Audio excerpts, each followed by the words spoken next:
Oh, what's up, everybody? I'm back for today. What's up, everybody? Hope everybody's doing good. Mic check, 1, 2. What's up, everybody? Hello.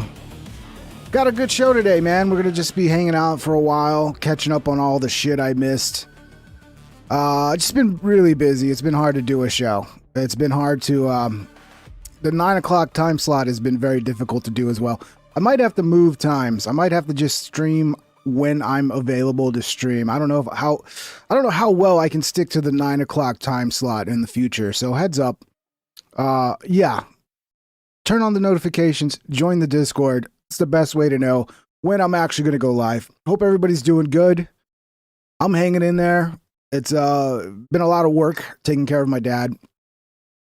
And yeah, it's just been difficult, guys. There's a lot of days I wanted to do a show, and then I just couldn't do it. Didn't have the time to do it. So, but I'm here tonight. Hope everybody's having a good weekend.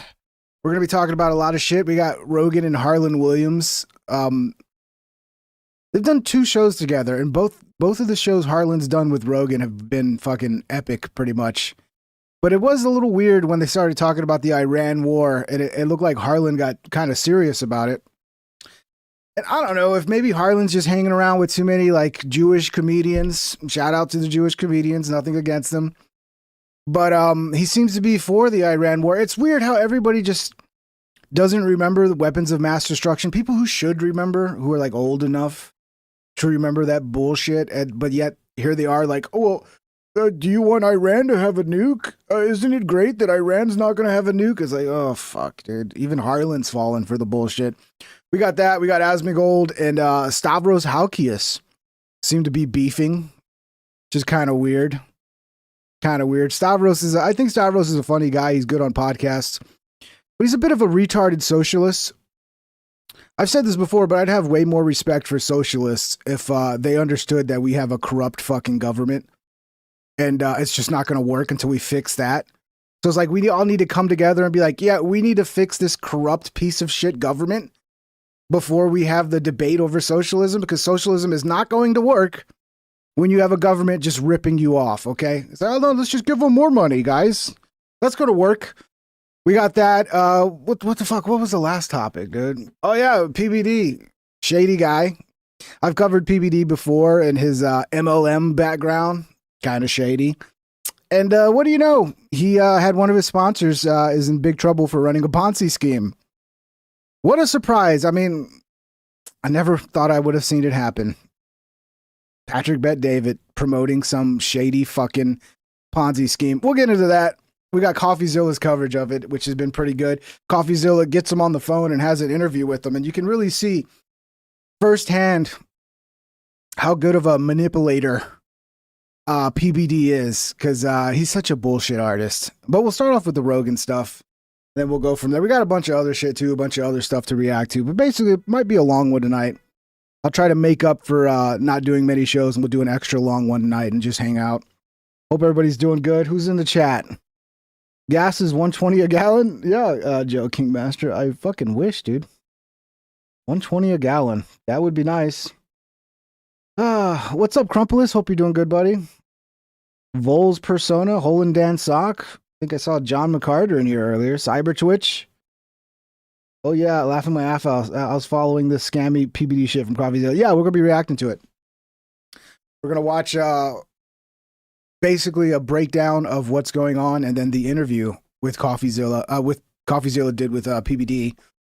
But that'll be it. We'll do that at the end. We'll start off with the Rogan stuff. By the way, links are in the description. If you want to support the show, memberships are very welcome. They help support the show and keep me doing a show, which I badly need this month because I've done very few shows. So if you want to support, now would be the time. It's much appreciated.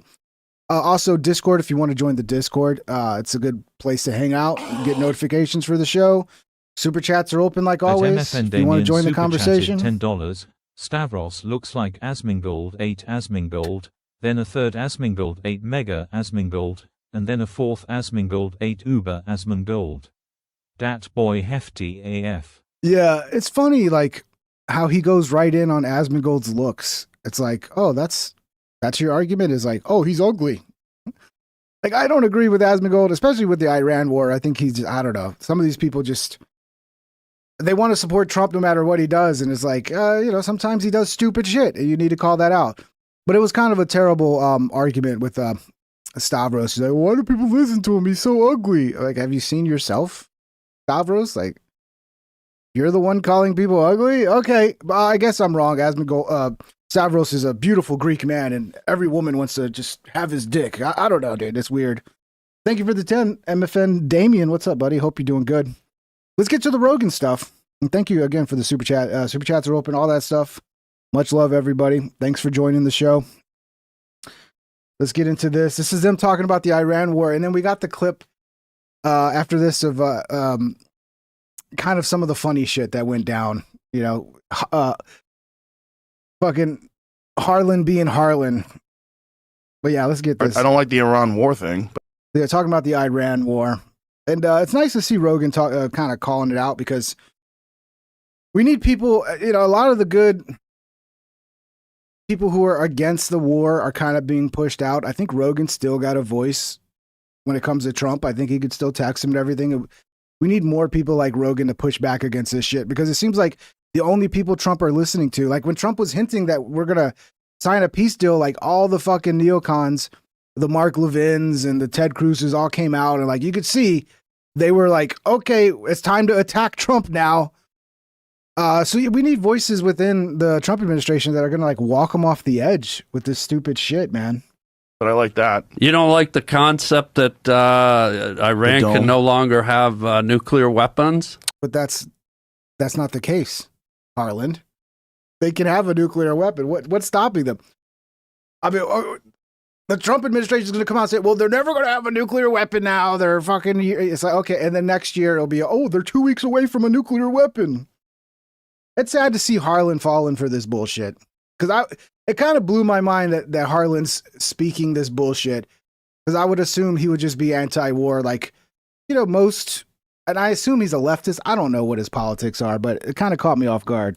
I think that's better than a UFC fight. That is a good concept. Right? However, I don't necessarily know there's a clear way to get out of this. And if you know what we did in Afghanistan for 20 years and how much American taxpayer dollars were spent and how many people lost their lives. But in Afghanistan, it felt like they were just sweeping out like goat farmers and guys hiding in caves. I don't think he's trolling Joe, bro. This is not troll. I think this is his legit opinion. If this is a troll, it's like, what's the point of this troll? I'm going to pretend I'm for the war? This is not a troll. This is, again, he's got probably a bunch of, like, God bless him, Jewish people around them, and they seem to just all get in line with whatever Israel wants, which to me is stupid, because this is not actually good for Israel.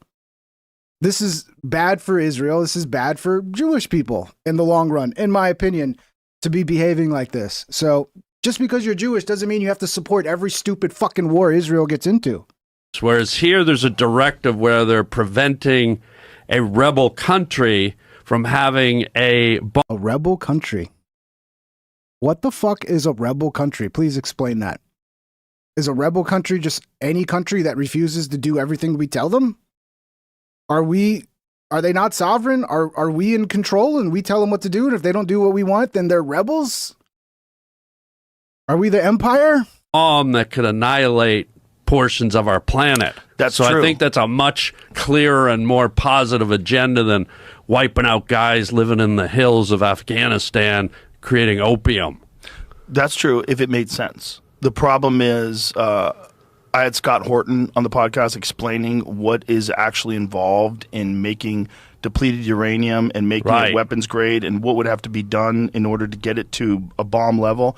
It's very difficult. Right. It's not as simple. And they weren't nearly capable of doing that. Not nearly. That's propaganda. Can we check Joe's bank account, make sure he's not getting money from Qatar? But pursuing. It's a good question, because they were he was also saying they were being inspected on a regular basis. And essentially this is Israel wanting us to go to this war. Yeah. So Israel wants, and it makes sense. If I was Israel, if we were America and Mexico had nukes pointed at us or whatever, it's not nukes, but. They didn't have nukes pointed at them. They don't have nukes. You know what I'm saying? Mm-hmm. Like if they did, if they were trying to build a nuke, if Mexico and America were constantly in conflict, and Mexico was trying to build a nuclear bomb, that would be a good reason where America would want to go fuck up Mexico. Like, hey, you can't have a nuclear bomb. This is Israel's position. Right. So Israel's right there with Iran. They're close enough. They're throwing missiles at each other. That's Israel's bullshit position. That's not their real thinking, because that's just fear mongering, bro. Again, at the end of the day, a country is not getting a nuke because they want to end the fucking world and commit suicide. They're getting a nuke for defense so they don't get invaded by a country that has a nuke like us, who has no fucking respect for countries that don't have a nuke. If you don't have a nuke, you're like the little fucking nerd in the playground that the bully's gonna just kick his ass every fucking day. That's why they want a nuke. But this whole propaganda, oh, they want a nuke so that they can nuke everybody. No, that's not why. They want a nuke so people like us will stop fucking with their business and leave them alone. That's reality. As much as people always scream about it. Oh, your pink trip is so stupid. No, I'm not. That's fucking common sense reality. Wake up. I get why they would want it. I just don't know if it's a good thing for America. And I don't know if there's a way out of it. Well, I think what we have to look at is the bigger scope. If not America cleaning it up, who does it? Why do we don't have to clean everybody's bullshit up, Harland? Has the power and the wherewithal to do it? You know, we've used like 2/3 of our missiles doing it. Yeah, but it leaves us vulnerable if there's any other kind of a conflict. We're like underarmed right now. Yeah, it'd be a good time, China. You ready? China, now's the time, China. I don't think we're ever underarmed when we have our Triton submarine force lurking in the oceans 24/7 and nobody knows they're there, even members of the American military. What do you know? How do you know this? Oh, I know things. The thing about nuclear, okay, like, yeah, we have nukes. So, okay, nukes are end of the world type shit. It's not actually, like, you're not going to defend your country with nukes. You're going to destroy fucking the planet with nukes. Okay, that's a last resort where it's like, well, we're all going to die, so we might as well kill you too. But, I mean, come on. I don't know. Things guy. Did Billy tell you this? Billy's dead. Wait a minute. Do you know something about these Triton submarines? CWG asked me, Ping, where are the edits? I just made one.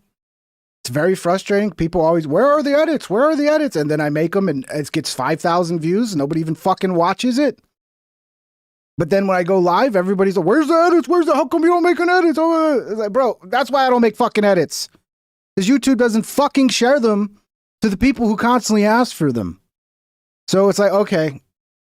That's probably my last edit ever, guys. I'm retiring from edits, FYI. I sure do. What do you know? Well, I hope you enjoyed the edits because they're done. Circumnavigating our oceans 24/7. How many are there? I think there's a fleet of 12 to 24. I think it's closer to 12, but these things can stay underwater for up to a year. And most members of our American government don't even know they're there. They don't know where they are. How much underwater? It's not even the algorithm, Reprenate 333. It's that people don't click on them. Like, I made a short little video about the guy on Fox News who looked like he was wearing a mask. The click-through rate for that shit was like 20% click-through rate. And it got like 60,000 views, which is pretty good for me now. I put out the supercut. It was like a 6% click-through rate. Nobody clicked on it. So I can't blame the algorithm there. It's like people want current event topics that they're interested in at that moment. And then, like, if it's a day or two late on the topic and it's already passed, people don't care. Like, that's the algorithm now. And that's because that's what people want. You got to find the things that people are interested in right this minute. And those supercuts are really hard to clickbait people into watching them unless they think it's like real drama, because people want real drama. They don't want fictional parody drama. They want real fucking gossipy drama bullshit. So, you know, if I can title it to where people think, oh, there's some real drama, like, oh, Joe's really getting canceled or Bill Maher's really getting canceled, then people click on it. But then you get the people who click on it and go, oh, this is fake. And then they downvote or whatever. The problem is I can't really do that with the parodies where we're at now in this current world, especially with Bill Maher, because Bill doesn't like people making fun of him. So I have to make it clear up front that it's a fucking parody. So I don't have Bill's people get mad at me and come out. I might still delete the fucking video because it's risky for me to do a parody of Bill Maher's Club Random, because Bill hates people making fun of him. He hates parodies of himself. And there's it's getting no views, so the risk to reward ratio is completely fucked up. So go download it if you want to save it, because I might not leave that up because there's no point to. If it's getting no fucking views, it's just risky for me that I might have a problem with Bill Maher's team at some point. Hopefully not. But we know how Bill is, right? He doesn't like when people make fun of him. They're jerking off is going on right now. Well, think about it. One Trident submarine. Ryan says, no, we want funny fiction, comedy. It opens up so much. I feel that, Ryan. You do. But the click-through rate speaks for itself, bro. So when I make these funny parody fiction videos and the click-through rate, nobody's clicking on it. And it's not just Bill Maher. This was happening with the Rogan ones for a while. This is why I kind of stopped making them. The demand for them. I mean, people always tell me they want them, but then when I put them out, they fucking die on the vine really quick because nobody fucking clicks on it. They just pass it over. So I get it. You want it, but the demand overall, I mean, the results speak for themselves. Has how many guys on it? I don't know how many guys, but it has something like 24 nuclear warheads. And how many guys each jerking warhead off? has 24 that break off. So one of these submarines could take out half the world. Yeah, and then we would get taken out as well, Harland, because that's how it works, right? Because it's mutually assured destruction, right? That's why the idea that Iran wants to get nukes so they can start nuking other countries is fucking stupid. You want them for self-defense. You want them so that you don't get nuked, because if you don't have nukes, then you can get nuked and nothing could happen to the people who nuke you. But in reality, what will happen is some nukes go up and a whole bunch are going to come back. And everybody's going to fucking die. It's suicide. That's why the idea that Iran wants to get a nuke because they really want to nuke Israel is so they want to commit suicide? Why don't they just commit suicide? They don't need nukes to do that. I mean, they could just do some Jim Jones shit and just give everybody some fucking fruit punch. Some spiked fruit punch. I mean, it's fucking stupid. And it's sad that so many people fall for this fucking retarded propaganda. And we've got them going all the time. So whenever you're afraid of any little hot spot in the world, just remember that we have this going on in the ocean. A lot of people don't know about it. I like you say this we shit when you're Canadian. Yeah. Interesting. Yeah. When the shit hits the fan, Canadians like to pretend they're Americans. I like it. I'm just not worried. It's weird how so many people that had TDS, and I don't know if Harland had TDS, but I wouldn't be surprised. I mean, comedian in Hollywood. Well, I like Harland. He's hilarious, but let's be realistic. He's a comedian in Hollywood. Probably at some point had maybe a tiny case of TDS. I mean, all of a sudden with the Iran war, though, because it involves Israel and they don't want to be called an anti-Semite, or they don't want to be called a Nazi. All of a sudden, they have no problem with this. It's weird to me. Really weird. I'm not worried about... It's weird how just the fear of being called a Nazi and anti-Semite will make you pro-war all of a sudden. About America ever being vulnerable. It's an area, it's a nautical force that you don't really hear about. But if you were to look it up, there's this force out there that could take out the world. Well, Jamie just looked it up. Jamie, look it up. U.S. Navy submarine force today consists of about 53 of fast attack submarines, 14 ballistic missile submarines, and 4 guided missile submarines, all nuclear powered. That yields. Okay, buddy Valhalla. Here, I'll thank you for all that. I appreciate your support and all that. I get 100 members on this show. I'll make another edit. Okay, I barely have any members, guys. Guys, you got to be realistic. To make those edits, they take a long fucking time. It's a lot of work, and it's always a fucking kick in the dick when I put them out and it gets 5,000 views. There's no motivation to make more when that's the result.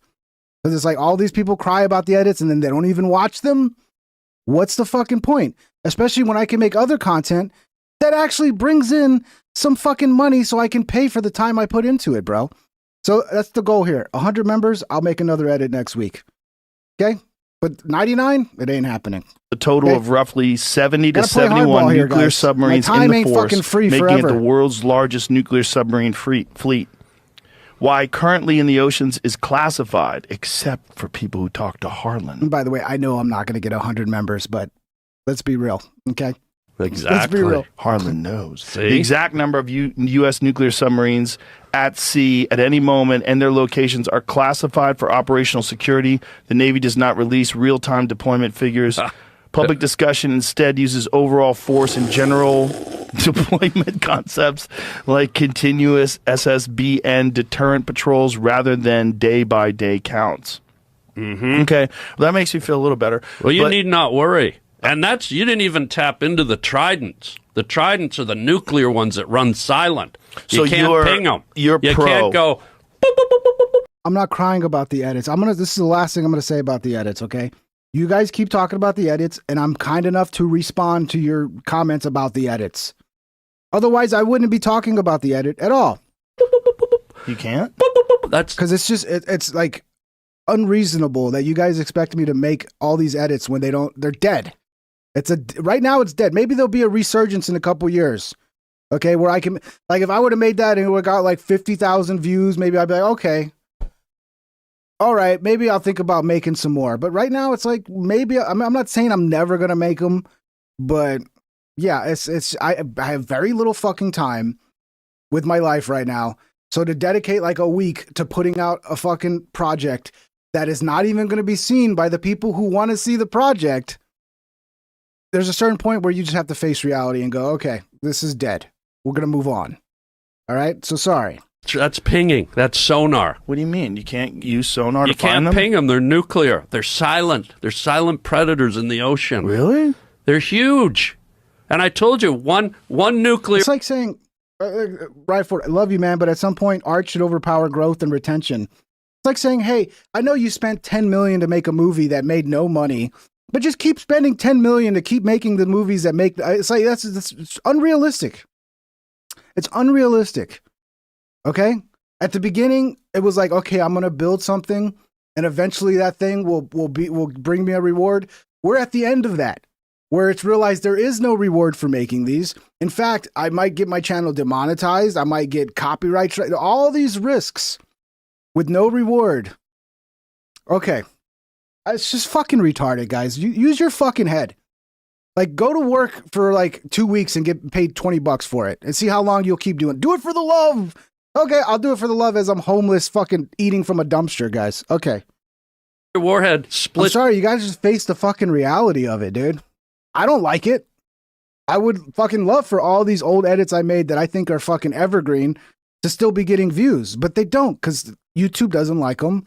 It's considered whatever the fuck, whatever tags they put on it, and then on top of that, people aren't even clicking on it. So what do you want me to fucking do, man? It's off in And then you're mad at me, and I'm like, I just made one for you guys, and nobody fucking clicked on it. And then you're mad at me because I'm not just gonna continue making shit that nobody fucking watches, dude. Like, what do you want me to do? to 16 or 24. So one of these damn Trident submarines could put anyone in its place at any time. So don't you worry about our missiles being depleted, Mr. Joe, Zachary, Rogan. Zachary. How did I get a new nickname? I don't know. All right, well, that's that. I'm liking that Rogan's actually kind of talking about the Iran war. Speaking of, because it is kind of dangerous to do that if you're trying to stay in Trump's circle, because you know he pushes anybody out that doesn't just kiss his ass and agree with every fucking retarded decision he makes. But Rogan's at least saying something. Maybe, maybe soon we'll get some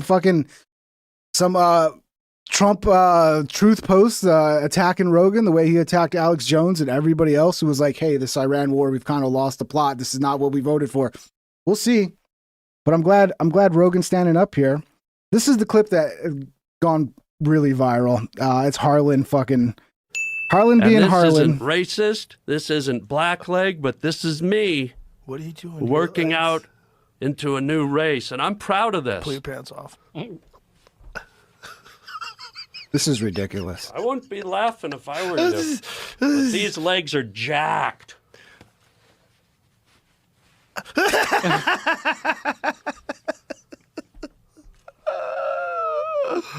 Look at these legs.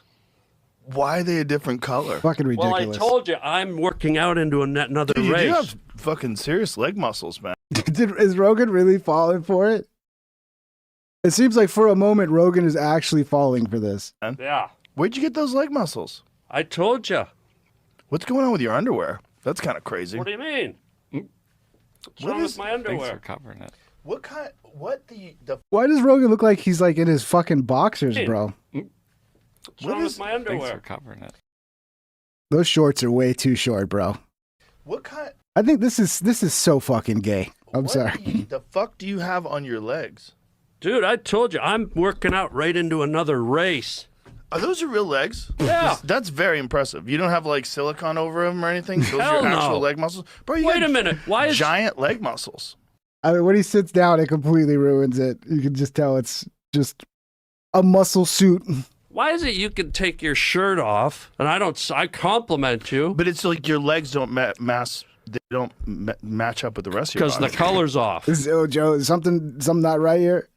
It's funny that Joe seems to have actually fallen for this for like 10 seconds. No, the muscles are crazy. Stand up again. Yeah. Those muscles are insane. Yeah, look at these. Are those real? Well, what? Tell me the truth. They look like plastic. What are you talking about? It looks like you're wearing something. Jamie, come on. Jamie, those are the most insane legs I've ever seen in my life, right? Right. See the pants. I mean, and look at the skin difference. Take your shirt off so I can see where the skin changes color. Excuse me? I want to see where the skin changes color. If you take your shirt off again, I will. But I just did. But I want to do it together. Okay. Do it together. Yeah, this got really gay really quick. You son of a bitch. You son of a bitch. You, Rogan, what have you done for... What? Where did you get those fucking pants? Rogan, Don't pull in there. Don't go in there. a gourd. The only thing I could fit in there was a gourd.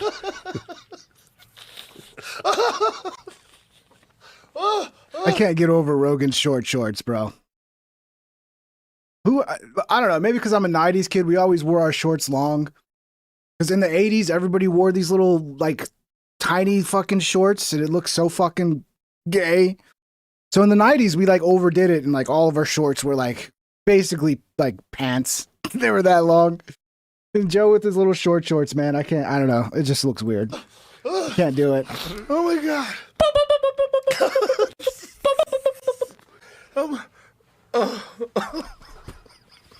Joe. Hang on, I gotta pull my pants up.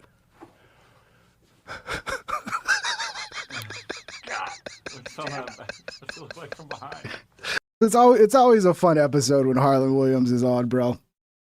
Just Harland, stop falling for the fucking Fox News propaganda about the Iran war, bro. All right?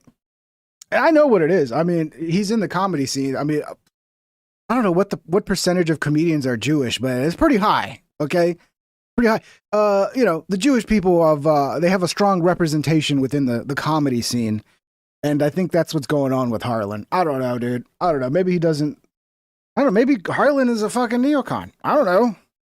Here's the Asmongold versus Stavros situation. Which, by the way, Hassan Piker, everybody's getting all hyped up. He's going to go to jail. They're going to lock him up because he went to Cuba. And Adapofis41329 became a member. Hey, Apophis, what's up, buddy? Thank you. Thank you. Okay, one member. 99 more to go, and I'll make an edit next week. Because I do have edit ideas, by the way. There are edits I want to make, but then it's like, okay, let me put in a week of work for nobody to watch it. And that's like that. That's the biggest thing that gets in the way of me making them, is that they just don't get views. That's what it is. Even my last Rogan one got 15,000 views, which I don't know. Maybe some of you guys, that sounds like a lot. That's like $30. Okay. That's not a lot. So they don't really pay for the work that goes into them anymore. But, you know, I'll make them again, but it's just like, you know, they're not going to be regulars. But thank you, man. 99 more members to go. The Asmongold claps back after Stavros Halkias says he gets no pussy. Why does Stavros try to act like he's some sort of ladies' man and he's getting so much pussy all the time? I'm like, I'd like to see some photos of the women Stavros Halkias is having sex with. I bet you they're fucking stankers, bro. Complete fucking stankers. And by the way, I like Stavros. I think he's funny. He's fucking great on podcasts. But, you know, we don't all agree on everything. Why do people listen to that fucking guy? He's fucking disgusting. Shut up, fat. I don't know. You probably should have taken a different angle than he's disgusting, Stavros, because, I mean, look who's talking, bro. Who's that fucking? Why do people listen to that fucking guy? He's fucking disgusting. Shut up, fatty. Shut up. What are you talking about, fatty? Call me I'm disgusting. I guarantee you, if me and Stavros and Hassan had to walk 3 miles, at the end of those 3 miles, I would smell the best out of all 3 of them. I would. Oh, what's up, El Jefe? Gifting a membership to Eric Stottle. Oh, okay, there it goes. I was like, well, how come I don't see anything? Okay, okay, we got 89 to go now. It's 11 memberships, thanks to the legendary El Jefe. How you doing, buddy? Hope you're doing good. Welcome to all the fucking new people. Say thank you to El Jefe, the generous man of the hour. Thank you, El Jefe. Love you, brother. See, this is what happens whenever you're fat, is that you think this is the way it is. How did this happen? He looks like shit, right? He probably gets no fucking pussy. Asmongold, whatever the fuck his name is. I don't know, man. There's clout. That's such a leftist thing. I think Asman talks about it. It's such a leftist thing to be like, the whole argument against somebody is like, they don't get any pussy. You must be an incel, fucking blah, blah, blah. It's like, okay, Stavros, I'm sure you're just, every night you're just getting so much. I'm sure Stavros can get laid. He's got money. He's famous, all right? But the quality is probably pretty fucking terrible, okay? He's probably fucking some 200-pound behemoths who haven't shaved their pussy in like 2 years. But congrats on that.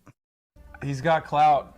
It's really crazy to me. By the way, I think that these guys are really kind of self-reporting. So much of men that are leftists are just using it as a mating technique. They don't actually believe any of this shit. I do. I completely agree with that.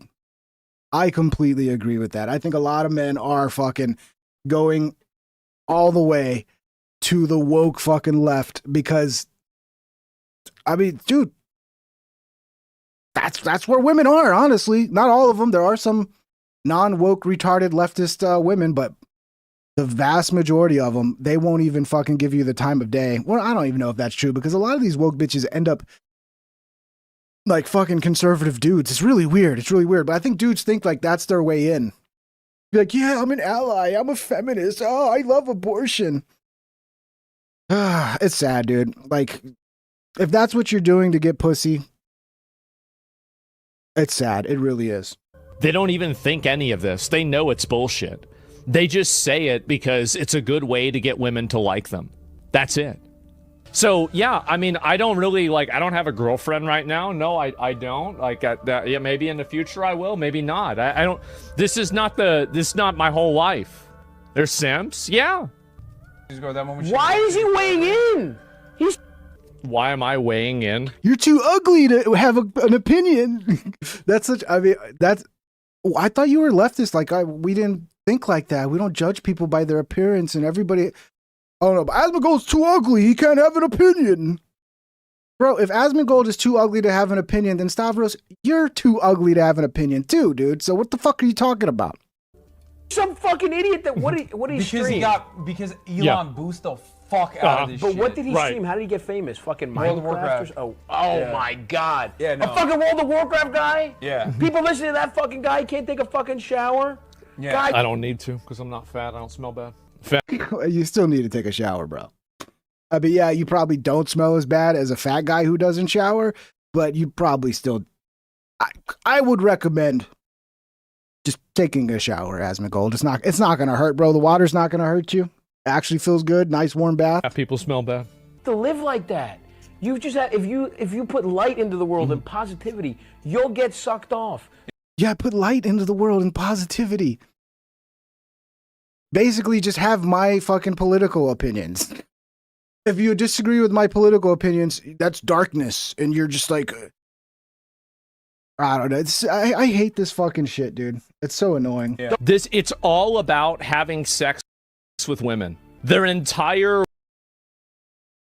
worldview and everything is built around the sexual approval of women. Buddy That's Valhalla super chatted $50. Oh shit, thank you, buddy. Jesus, that's a nice, that's very generous, buddy Valhalla. Thank you so much, brother. I appreciate you. With the big 50. Thank you, brother. It's kind of sad. Really. And also, like, by the way, I don't really like talking about a lot of like relationships or girls I talk to or don't talk to or anything else. I don't like getting involved in this. It's weird. That's the smart move. You really shouldn't. I mean, there's this new like wave of streamers who they're like reality TV stars. Like every bit of their life is fucking for the audience and for the cameras. You really shouldn't, though. You should date women privately, and they should be women who are not chronically online sharing every private detail of their life. And I think if you follow those two rules, you'll have a lot more success. If you're someone like, like Asmon, who's like in the public sphere, because nothing can destroy you quicker than, an ex-girlfriend going on Twitter and being like, oh, just one time we had sex and he didn't even, blah, blah, and then like just spilling all the beans about every little fucking grievance they had over the 5-year relationship. And it's like, oh, that's the last thing you want, dude. Weird.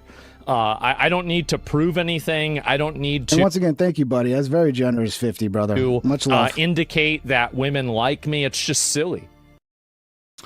Yeah, so what a weird little beef. And apparently it looks like Asmongold might be going on InfoWars soon. That'll be interesting. Alex Jones highlighted you as a glaze yesterday. I hope they'll debate him on the Iran war shit, because I think he lost the plot with that. No, I didn't know that, actually. I actually somebody messaged me. I actually need to reply to them that was involved with that yesterday. I probably should have messaged him back. I met the guy randomly, like just out of nowhere, and really nice guy. I might be on their show soon, so we'll see. It was Harrison Smith, by the way. It was Harrison Smith. Ran into him randomly, and yeah. What happens. And found you on YouTube. Want to see what you wanted to see you uncensored? Well, then stay on YouTube, right?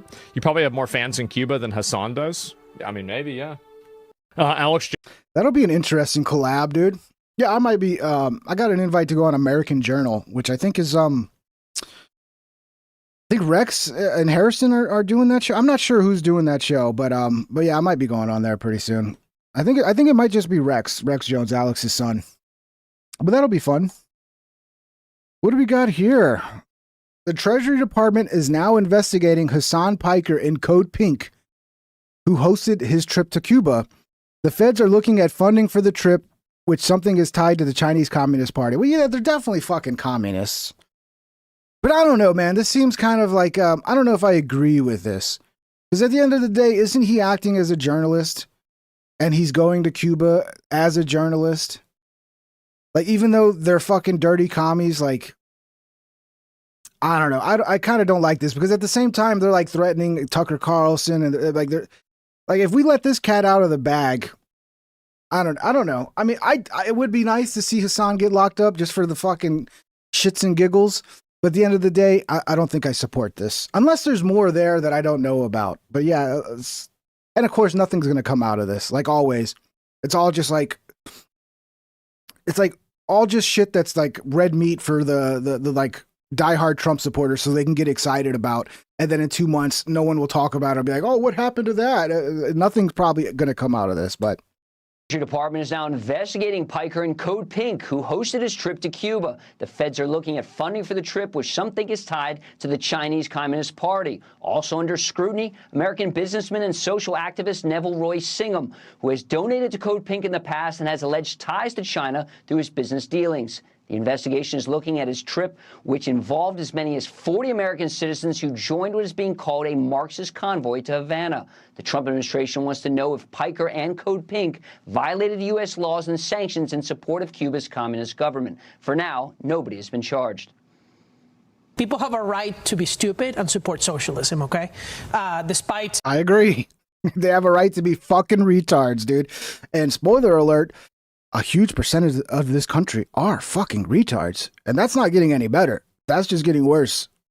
It's going to be a certain point where it's like 90% of this country is going to be fucking retarded. All the things that you and I might say against that. Which is good news for the non-retards. I mean, we should essentially own the world at that point. What they don't have a right to is receive payment. And that is what the feds are investigating now. They haven't been charged with a crime. They're just checking if they have received any payment for the propaganda. Piker says he has not yet received a subpoena from the U.S. government yet. Jillian? All right, Lucas Tomlinson. The Department is now I don't know how to. It just feels like I don't know. We're opening up a little slippery slope type situation where it's like, oh yeah, everybody hates Hassan, so everybody's going to cheer when they do this to Hassan. But they want to do this to Tucker. They want to do this to everybody who's against the Iran war. They want to call us all Qatari agents because we're like, hey, what happened to no new wars? I'm not for this. This is stupid. And then you want to actually be honest about what's going on. Be like, we're actually not winning this war. Iran's actually probably got more power in the negotiating table right now. Like, Iran's not feeling like they need to concede anything. And we're not going to have peace unless we concede shit to Iran, or we want to go and just fucking nuke the whole country. It's just, I don't know. I don't like this. But here's Hassan talking about it. I want to go to Cuba. Would you be down? I fucking love Cuba. Oh yeah, you'd be down? Yeah, I filmed a documentary I think I got, there once. The Cuban government.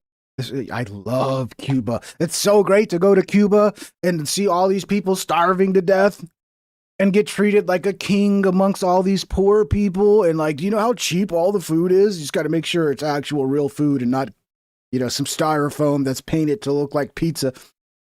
It's weird, dude. I fucking love Cuba, dude. I love seeing all these people that are hungry, dude. And actually hit my contact from the embassy and told him that if the only thing stopping us from coming to Cuba was the consistent internet access, we can make it happen. Yeah. Stop doing that on the mic, fuckhead. Like, oh, I'm gonna get my food. These fucking commies, they have no common sense. Yeah, Cuba is sick. Wait, the government reached out to you? Yeah, it's sick, as in people are sick and dying from starvation. Which, by the way, we're not helping. I don't even know how much I support sanctioning Cuba. Because, look, I fucking hate communism. I think communism is terrible. But if communism is so terrible, we shouldn't have to sanction the fuck out of every communist country to prove that they're terrible. Like, they should just be, they should fall on their own, and we should be like, look, see? But what happens now is people go, well, the reason Cuba is suffering is because of the sanctions we put on them, and it's like they have that excuse. And I don't know. I think we need to stop fucking with every country, dude. Like, our country's falling apart, and we're like, oh, we got to sanction this country. It's like, how about we actually focus on our country? I don't know. It weirds me out, all this sanction bullshit. So, yeah, of course. It's, well, not reach out to me. There's like, there's a middleman there. Because I had a doctor from Cuba. Cuba does this thing called medical missions. And they've been doing it since, I believe, like the 70s. And it's incredibly successful. They have a massive, very robust, like, medical program because kind of they have to. Yeah, because people are starving to death. So, I mean, it's just the guys. The healthcare's so cheap. Healthcare's so cheap. Yeah, there's no food. They're running out of rations, but I mean, the doctors don't cost anything. Because they're under an incredible sanctions regime by the United States of America that the rest of the world thinks is abhorrent, except for America and Israel that keep consistently vetoing it over and over again. But this has created a... that's what's going to come next, right? We're going to fucking invade Cuba. Is that what's going to happen next? You guys ready? You got to invade Cuba. It's going to be wonderful. It's going to be over in 2 days. Here's some more Hassan talking about. Hassan Piker has a meltdown over a resurfaced video showing him admitting to working with the Cuban government. I don't know if he was working with the Cuban government or he had to actually coordinate with the Cuban government to be able to go to Cuba and report, because they're not going to just let anybody show up and film a documentary. So, I don't know. None of this is illegal, weird. Okay? As an American citizen, you can literally be in correspondence with individuals in another country. The American restrictions on this stuff are fucking idiotic. I have a journalism visa. What the fuck are you talking about? And what's really funny about it is that every single media outlet that goes to Cuba does this as well. CNN, Al Jazeera, ABC, fucking Fox News. Every goddamn American news outlet that has been to Cuba has done this. There is a real thing where I do think they want to kill off independent journalism. So, I mean, again, I think Hassan is a fucking retard, but I think someone like myself, I should probably stand up for somebody like Hassan, who's an independent journalist. Whether you could, you think it's stupid to call him a journalist, I mean, that is journalism, what he was doing. And yeah, they kind of want to kill it off because they'd rather just go back to having approved voices report on things. You know, YouTube did it a long time ago when Trump got elected. They came up with this system where authoritative sources were propped up, and if you weren't an authoritative source, you were pushed down, and that killed a lot of independent journalists, a lot of people who were not backed by some corporation, because that's really what it came down to. Were you backed by a corporation? If you're backed by a corporation, then you're an authoritative source. Whereas if you're just working for yourself, fuck you. So this is, I don't like that direction, dude. We need to be promoting independent journalism, and it should be a fair playing field. Shouldn't be like, oh, you're Fox News. Okay, well, we're going to give you more viewership just right off the bat by putting you in front of more people. Oh, you're independent journalist, not corporate? Okay, you're buried. You're not allowed to talk about it. That's fucked up to me. This is illegal, okay? As an American citizen, you can literally be in... Yeah, we saw this. You can literally... Yeah, I mean, he's not wrong. He's not wrong. A visibly shaken Hassan Piker says, it is not great for me that the feds are probing his foreign ties. I can imagine. Is not great, okay? I mean, it's bullshit, but still not great. I mean, at the end of the day, I doubt anything's going to happen to him, and it's just going to make his supporters support him more, because he's going to look more like a martyr now that the government's coming after. So even in that sense, it doesn't work. So like, they're really wanting to destroy Hassan Piker. I mean, if you locked him up, you think that's going to destroy? No, it's going to make him fucking like more influential, and like people are going to be like, oh, he's the real deal. The government locked him up. He's a victim of the government. That, you know, they're after your boy. They're up my ass. And I'll obviously get into it right now. Shoe on Head fried his ass. I don't watch Shoe on Head. What, is there a video where she talks about this? Maybe I could pull it up. Tell you all about it, but let me blast off real quick. Blast off? You can do some DMT? We will free you, brother. Yeah, free me. Free me. Free me. I can't believe I'm saying that, but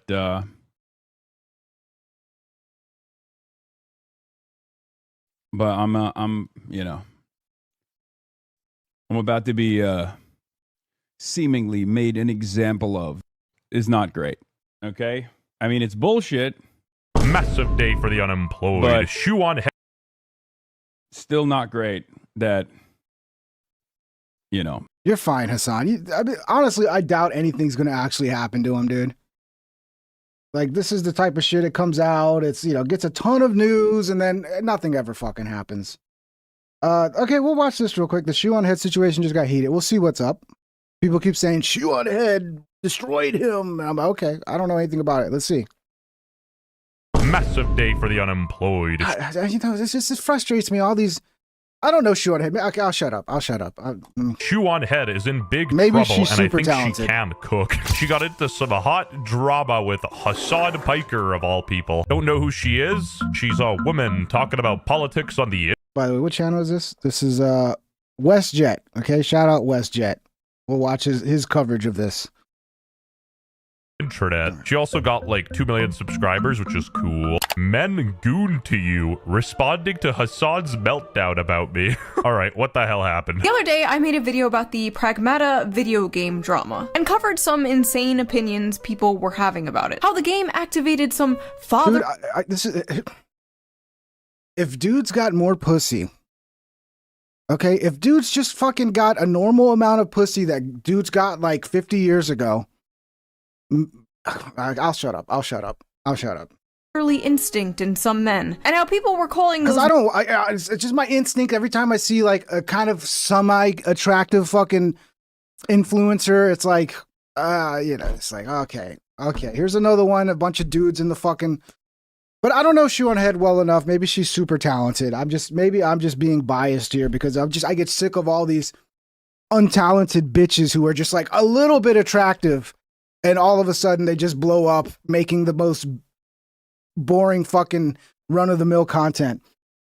But I'm probably just jealous. I'm jealous because I don't I don't got a cute face. And I don't have these beautiful eyebrows or eyelashes. I got to start wearing makeup. That's what it is. Men, creepy incels. Yeah, you guys heard of the game. It has like the girl robot and stuff. Very cool. You know, a harmless game. What's really interesting about this is all of these unfuckable losers in the gaming sphere always talk about like starting families and stuff. And there's nothing wrong with that, dude. That is a serious problem. I don't understand like why this has become a thing that they care about. Like, yeah, because men want to have children, fuckhead. Oh, I don't know why men have a biological need to have fucking children. That's part of being human. And like so few men and women are having children these days. So why is that weird to you, Hassan? It's perfectly normal that people want to have a fucking family and want to pass on their DNA and have fucking children, dude. Weird. This guy is 34 years old. Yeah, I'm going to go trans. Thank you, buddy. I need to go trans. But I don't know if... I'd probably be an ugly trans chick. By the way, he's donezo. I don't know if that's if you're a gamer, you should care about things that you actually experience. You should care about things you actually enjoy. If you're a handicap, you shouldn't get the regular Barbie. You got to get the one on the wheelchair. You've disabled right? If you're a lonely gamer who has never been around a woman and will never have sex with a woman, why do you care? Like, why do you care about having children or like riding for having children? Like, it's just not something that you're gonna experience ever for your life, for the rest of your life, right? I mean, to be fair, neither are you. You are 34 with no kids. Wow, maybe there's a reason people are yearning to start a family and can't afford to have one and can't seem to find a partner. They feel alienated from their work and I think they can't afford to have a children. Like, that's kind of a weak excuse. Just fucking have them. If you have a partner who's willing to have kids, just fucking do it and figure it out, bro. Worst case scenario, you'll get it like a tax break. Like, I don't know, man. Just have kids. Who gives a fuck? I knew so many kids that grew up poor. They figured it out. You go buy the cheap cereal. You know, the cereal that comes in the big bag. Okay? You'll figure it out. Just fucking pop out those kids, okay? atomized from their community. Once again, not shocked at all that a woman is cooking. First of all, the only care about something if it affects you is extremely libertarian coded and also very weird coming from a guy who understandably wants everybody to care about a genocide that is happening across the ocean. Also, disclaimer, fellas, I'm not gonna get too political in this video because, as you all know, I'm from Canada, so my opinion doesn't matter anyway. And I love how he's like, unfuckable losers. Like, okay, congrats on the bro. Check out this haver over here. I'm sure all those unfuckable losers could easily go to foreign brothels and pay for like you, Hassan. Also, 35? No kids? She didn't even cook him. She barbecued his ass, and traditionally, man's job. So yeah, she was going in, and Hassan over here was, you know, a tad wee bit upset, and boy oh boy was his response something else. That clip is never going away. The Destiny getting cucked in the background clip, that's gonna live in our memories for an eternity.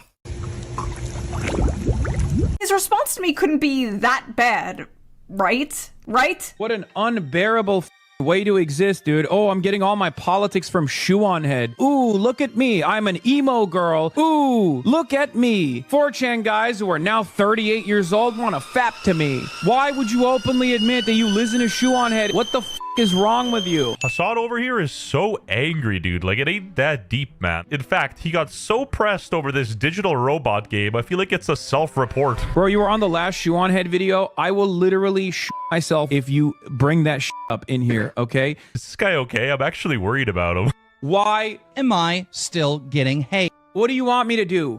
Myself in your child's not going to starve to death, Teacopham. We're not at the point where you can risk it.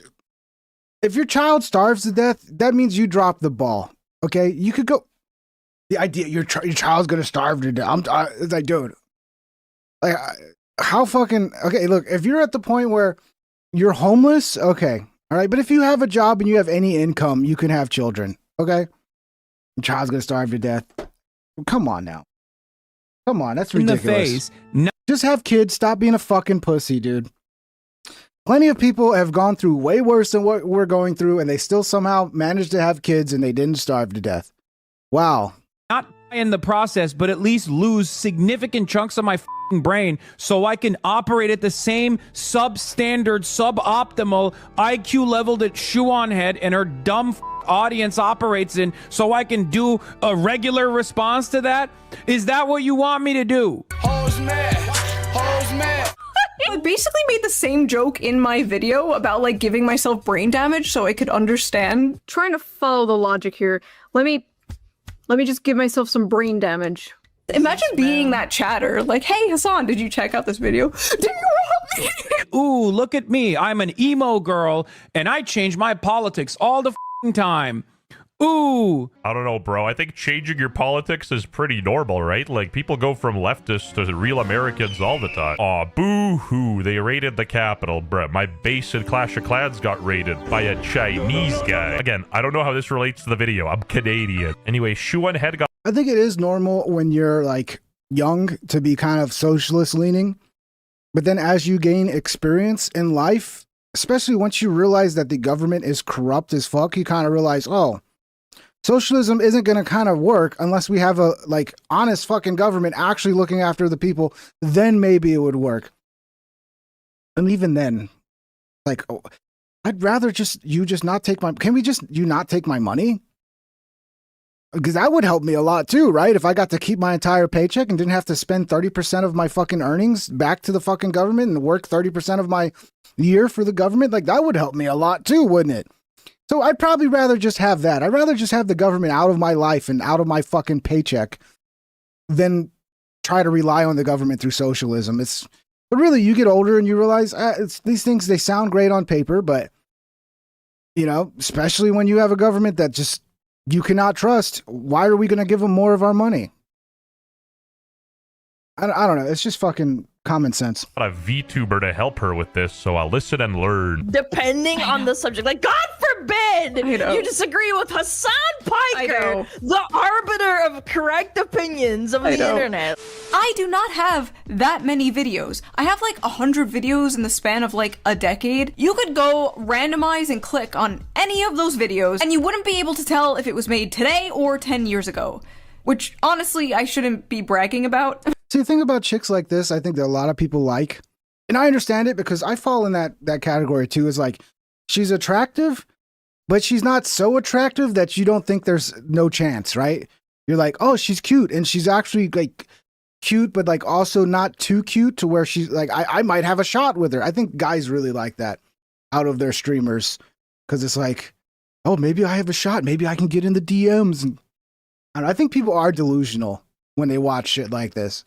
I know people are lonely too. But you know? Okay, my point is I haven't changed. God bless the people out there. I get it. It's tough, okay? That much. It's tough. And the things I have changed my mind about, I'm very open about. The way he's framing people changing their minds, changing their political opinions over time as like a bad thing is bizarre, especially as a guy whose goal is, I assume, to change people's mind politically. She has no shot with you, Captain. Okay, well, God bless you. Totally for people changing their minds politically, but only when they change their mind to agree with him. It reminds me of the body positivity people. As soon as somebody they dislike Oh, was this right? Was this before or after they blew each other? is a little fat, they'll just go with I don't know. Obviously, they didn't blow each other. Obviously, that's just a internet rumor gone wild. and on them, you know what I mean? He supports iDubbbz apologizing for the crime of being funny 5 years ago. Hot take, fellas. I feel like iDubbbz wasn't even the funniest guy of the group. Filthy Frank mogged that dude left. Yeah, 100%. Filthy Frank was 100 times funny. iDubbbz was never funny to me. Even Content Cop was not really funny. It was just milking on like. Here's like, if you want to be a YouTuber, here's what you do, okay? And this still works, and it worked back with iDubbbz, is you find the people that everybody hate, okay? Like whoever, whatever viral hatred is going on, like, and then you make an hour-long documentary about how that person is such a piece of shit, okay? And I mean, it doesn't even have to be a well-made documentary. It's just make it and just talk shit about the guy everybody hates. And you'll get views. And that's what iDubbbz did. It's just like, oh, everybody hates Rice Gum. Everybody hates Keem. So I'm going to make a hour-long video. And it's like, dude, I never really enjoyed the Content Cops. And then like some of his other shit I watched, I was like, the unboxing and whatever. He did a few other series. Like none of it was really funny. But that's the world of YouTube. If the algorithm blows you up and you're getting millions of views, all of a sudden you must be doing good work.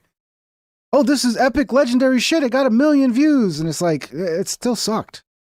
Just because it got millions of views and was, huge on the platform doesn't make it good. It just means it got put in front of everybody.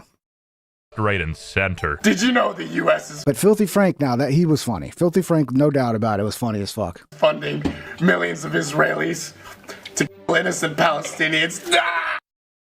Like, yes, I've changed on a few things, obviously. From the ages 23 to 35. Oh, she's 35? Uh-oh.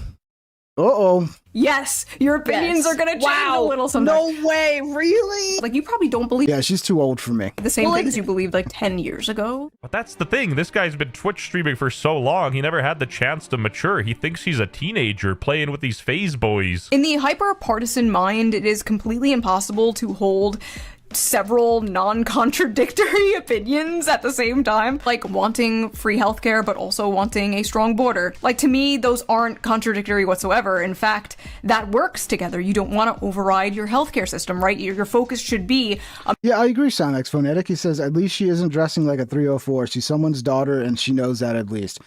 I have to respect that too. She's not like, this is what a lot of women do. It's like, just get the right angle where you got the cleavage up here. And then boom, all the views come in. So she's not doing that. Okay, congratulations. American citizens. Like, in their mind, like, Denmark doesn't exist, right? They think, like, oh, if you think unions are important, you must also be for minors having HRT. Like, no. If you believe in public transportation, you also have to believe in abolishing prisons. Like, no. Whoa, it's almost like she chooses her beliefs and not just a belief system. Take notes, Buster. That's crass. Listen, you can tell people that billionaires are the real enemy until you are blue in the face, and it might be true, but Jeff Bezos isn't the one stabbing them on a train, you know? You can't have a peaceful, functioning, socialist, or even social democratic society with the delusional social policies of Hassan Piker. Look at this, she grabs a white monster. Listen, lady, my culture isn't your costume. Understandably wants everybody to care about a genocide that is happening across the ocean. My point there was, you can't be telling young men to only care about things that directly affect them. Look, and it's not her fault, okay? It's not her fault that probably most of her audience is a bunch of simps who are just like, that's not her fault. Good for her. She does her videos and whatever. She got an audience. That's just the world where it is now. Where there's just so many fucking thirsty dudes who like, it's probably always been that way, to be honest. It's probably just worse than ever. But it's not her fault. This is the world we live in. And if I was her, I'd be taking advantage, and I probably would be showing some cleavage. My point there was, you can't be telling young men to only care about things that directly affect them, and then make it your life mission to tell those same— I never understood monsters, man. I had I never had the white monster, but I had the green or the blue one. I always thought monsters were fucking disgusting. young men I don't like energy drinks mostly. I just to not care for about me. things that don't directly affect them. I mean, coffee's my energy drink. You know what? I'm about to radicalize the youth. And coffee tastes, ooh, so good. As you all know, I'm half Ukrainian, half of my family is there, and why should you care that they're getting carpet bombed? They're not related to you. All I'm saying— 4chan guys who are now 38 years old want to fap to me. Wait, 4chan guys want to fap to me? Wait, I thought it was super cool and progressive to have like an army of men who simp for you online. That's not very woke of you, Hassan. First of all, I like how you used the word fap. That's so old, isn't it? It's like gooning now. Yes, Come it's on. gooning. Come on. To be fair, this guy's closer to 40 than 30. If this was said by anyone else, he would be calling it misogynistic and sexist, but it's being said by someone with the hive mind approved opinion, so it's— Yeah, I mean, this is the way they work on the left. Like, everything they stand for goes out the window once it's somebody who has different opinions. Then it's okay. It's okay to make fun of all the things you're not supposed to make fun of. It just doesn't matter. All that matters is that you don't have the right opinion about things. okay. It's called dark woke, Chud. We decided to become more hypocritical and annoying. You wouldn't get it. I can't keep up with all the lingo, bro. It's getting annoying. It's getting annoying. Every 6 months, there's new lingo I gotta fucking learn. Can we stop with that? Can we at least give it 5 years before we got new lingo? Paid for men to fap to me like many of his friends and ex-girlfriend star do for a living, that would be fine. He would support it. But since I don't do that and I'm just like a normal YouTuber, it's a way to insult and degrade me. It is interesting though how Hassan uses unfuckable as an insult to hurl towards men and fuckable as an insult to hurl towards women. And also, bro, you thirst trap more than I ever have in my entire life. In a hot tub. I will put the picture up there. She's got a point here, dude. This was fucking weird. I remember what was this, like his New York Times? Was it a New York Times piece? And they're like, take a good look at it, guys. There's Hassan in the tub. Guys, it's not gay. As I can. Yeah. Just if you, I imagine Hassan has probably had some gay experiences. That's one thing about leftists. You know, they're willing to try because they're, you know, they want to find out. Because God, they probably all want to be gay. Because there's nothing more powerful than being a gay leftist, right? So I imagine they've all tried. Like he probably was like, man, I want to suck a dick. I really do. But it's just, I just don't enjoy it, man. I'm just not gay, but damn, I really wish I could enjoy it. Take a bath as a man, you are gay. And don't clip that, okay? The I want to suck a dick part. Do not clip that out of context, I don't make please. the rules. And I'm Canadian. I don't even shower. It's the dude that has to keep his girlfriend a secret, like some kind of K-pop star, so he can like be e-boyfriend for his parasocial female fans. I'm always talking about being married, like when I'm in a relationship, I'm talking about being in a relationship, whatever. Congrats. She's a married woman. Congrats. I respect that. I'm the not the one playing e-boyfriend. Are you cooking dinner for your husband tonight? You better be. He's sort of like those female Twitch streamers that lose all their subs and supporters when they reveal they have a boyfriend. If he revealed he had a girlfriend, all of the, you know, larger, big-boned ladies would disappear into thin air. Ironically. The left in a MAGA body, bro. That always stuck with me. A progressive mind and a... No, I disagree. Left and right means nothing. Well, when I'm saying left, I'm talking about, in this specific case, socialists. And that means something if you're a socialist. Okay? It's a worldview that they'd like to create. So to say that it means nothing, okay, well, they are socialist. They want to take money from you and give it to other people. But, you know, that's never going to happen. It's just going to be stolen and spent on more fucking wars. But, yeah, it means something. Sorry. But are they both fucking, are the left and right both fucking terrible? Yeah. But there is a distinction between, you know, small government types and socialist types. They're not the same. That was before the Ozempic update. Yeah, he is communist. That's the other thing about these socialists. Socialism is just the safe way to say I'm a communist because you're not really allowed to be a communist. I mean, you are, but it's, you know, socially unacceptable. But if you're a socialist, you're okay. So a lot of these people, they are actually fucking communists. Dropped. I feel like people were going batshit crazy because, bro, what kind of a headline is this? You're allowed to work out no matter what political affiliation you... Bro, that's too much crotch, bro. Life's too short to exercise. I'm just going to be honest. There's so many better things to do than exercise. Literally name one. For like a good 3 years, there was this really weird campaign to make Hassan Piker like the face of progressive masculinity in a bizarre attempt to move men to the left. Funnily enough, it had the opposite effect. I feel like this dude... I'm telling you, dude, he's probably had some gay experiences in his lifetime, and, you know, there's nothing wrong with it, dude. You know? Is moving more people to the right than the left, if anything. Guys who are now 38 years old want to fap to me. 38? You mean 3 years older than us, Hassan? I'ma say it, boys. Millennials are cringe. Every other generation is cringe. Sorry. And what's so funny is like his little fangirls were coming at me on Twitter like, you're nearly 40 and you dress like a Hot Topic cashier. Like, and Hassan and I are the exact same age. I think we're a month apart in age. And like, look how he dresses. We are literally co-workers at the Hot Topic, okay? I feel like he has a lot of money, but not a lot of taste. So all of his outfits just look incoherent. People like Shoe on Head are... It's kind of weird because it's like all this like young generation. Like they have nothing going on except that they're young. Like I get it. Life sucks for you. There's very little future. There's no jobs. You're never going to own a house. But it's like, well, at least I'm not old like you guys. It's like you hear it all the time. It's like all they focus on is age. Oh, you're old. You're a 30-year-old. You're a 40-year-old. It's like, okay, you will be in like 10 years too, fuckface. I don't know, man. As an old guy, you know, it does hurt. It does hurt. When people point out that you're old. Like, okay, I know I'm old. but I can still kick your ass, bitch. Basically, I don't know. I probably can't. I'm probably too old to fight too. A humanoid version of a f***ing Reddit aggregator. Reddit? Reddit hates me. Literally 80% of his audience are f***ing Redditors. Are we f***ing for real right now? Bro is loved on Reddit. Like, why didn't he say 4chan or Twitter? He's not even funny. Yeah. Like, he can't even banter or do the jokes correctly. Hassan is so unfunny. Even VTubers look good in the spotlight. Do their own research. Can we stop with the VTuber shit, please? Of like all the things for YouTube to ban, can we ban VTubers, please? Come to their own conclusions. I just say my opinions. Sorry, nothing against VTubers. I think you should be banned off the internet. People are free to agree or disagree. Hassan, on the other hand, like, really thinks he's some serious political commentator. Bro, you're a Twitch streamer. I'm a YouTuber. YouTuber, no hard R, please. Oh my God, the things I want to say to people like this. Then say it. Say it. Say it, pussy.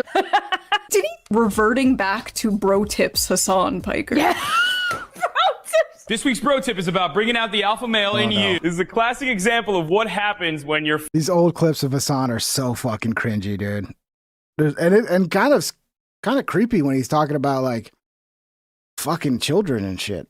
I get it, they're jokes, but gotta be careful making jokes like Father that. doesn't pay attention to you. You turn out to be a slut who's craving for attention, and then I tend to pick you up at a bar late night and bang you out on the first date. The left-wing grift paid more, I guess. He never self-insults. Like, you can make jokes about yourself. Like, I've joked about a million times, like, oh, I'm a 400-pound man behind an avatar. Like, it's... Yeah, I don't really think those are jokes, to be honest. And this wasn't it, because this girl came in to defend Hassan. I cannot stand this girl. That's the scary part too now with AI. Like he literally could be a 400-pound man with a voice changer. I mean, that's literally could be the case. We could see 400-pound fucking dudes. I don't want to go too mean here. Who are fucking putting on these like hot chick avatars and changing their voice to sound like some young chick. Like, this is the future we're going into. Be careful, okay? What VTubers you watch, all right? This shoe on head girl, pick me woman. Shoe on head and her dumb audience. Her dumb audience of incels. Like, I don't know. It's like shoe on head. If you like care so much about these incels, go one. This is such a self-report for being a retarded whore. Like, I love the implication too that like Casey Trout thinks the only way you can truly care about men is if you have sex with them. Does this thought process just come free with not having a father Dude, that's all they think about is sex. Everything is sex, sex, sex, sex. figure? Do I have to have? I mean, it is kind of a self-report because everything, even when they could be talking about the Iran war and they'll bring up sex. And be like, oh, you're just not getting any pussy. It's like, we're talking about the Iran war. What does pussy have to do with it? Oh, you're just a fucking lonely chud, doesn't get any pussy. It's like, okay, can we go back to talking about Iran? And it's so weird, dude. Have unresolved daddy issues to comprehend this? Damn, this 400-pound man is cooking. Let's go one. Oh, wait, you won't? Because you're just grifting to them? Like, you don't even want to get with them either. But you'll condemn other women for not wanting to who you don't want to Okay. Shoe on Head should be thanking me for giving her and her incel following. Say it again, award! Say it again, incel! Award! It's like a parrot, man. What does bro even do? Like, if his goal is to push people to the left and de-radicalize the youth, I'm pretty sure villainizing everyone and calling them incels like Hassan does is not the best strategy, but I digress. Would you stop? Whatever the Shoe on Head said. When we got the wiki feed ratings up for Shoe on Head, okay, what's their wiki feed looking like? What? Okay, what's their what? Not the feet again, man. I will leave that to the professional Hassan Piker farmers. All right, I think we've had enough of this video. I'll just say I don't understand dudes who have foot fetishes. I just don't understand that. There's nothing sexy about feet, and you need help. You need real help. I think I read once or I saw something that like it happens because like when people are kids, they have like a weird arousal. It's like I don't something happens when they're kids that makes them like obsessed with At JCD 780 I don't became get a it, member. dude. At JCD 780 celebrates 10 months of membership. Mercado streaming an anti-ICE protest in NJ. That shit's still going on? Just the anti-ICE protests are still... I forgot that shit was even happening. Mercado, huh? I kind of am tempted to check it out. But I also have so much other shit to talk about. Let me see. We'll tune in real quick to it. Old Mercado, huh? Is he crying about all the fucking right-wing fucking conservatives, the chuds, the incels? Mercado's a hard watch. I mean, he has done good work. I give him credit because he's been in some nasty situations, getting good footage, but he's such a fucking woke retard. Oh, shit.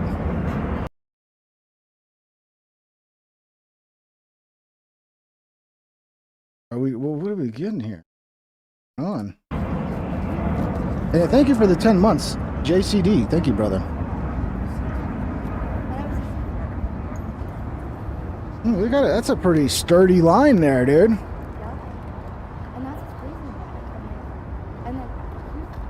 So they're still doing the ICE protest, huh? It's so fucking dumb. Can we just... What is their goal right this minute? I have no idea. They have not given orders. I hope There's been no unlawful assembly or anything. I mean, I hope it's to chase you down. Regato. Literally, it was just immediate riot police and horses, munitions. Horses? I love when they bring the horses out, bro. That's my favorite part. My favorite part is the stick boys who have the big sticks. Those sticks are fuck. I love those sticks. And the horses when they start running people over with horses. If only we had the big water cannons, I would love that too.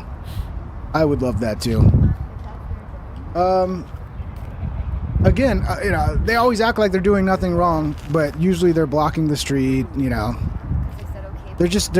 if they just sat on the sidewalks and did their little protests with their signs, no one would care. But they never do that. They always get in the street and start getting in front of cars and just causing all kinds of fucking problems for the local community.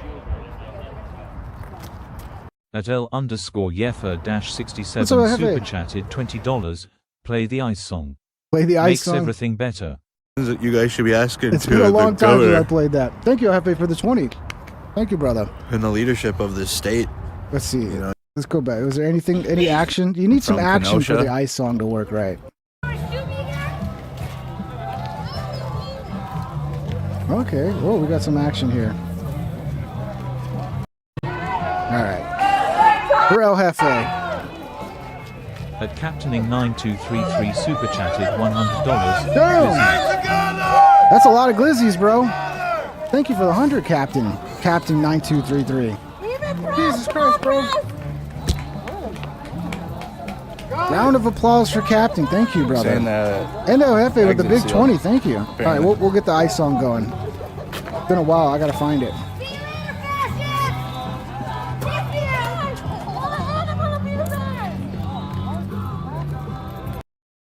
This is one thing they do really well is they always Delaney play stupid Delaney Hall's down that way.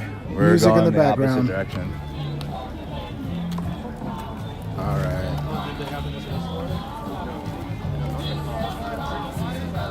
Yeah, I don't want Neil Young in the background.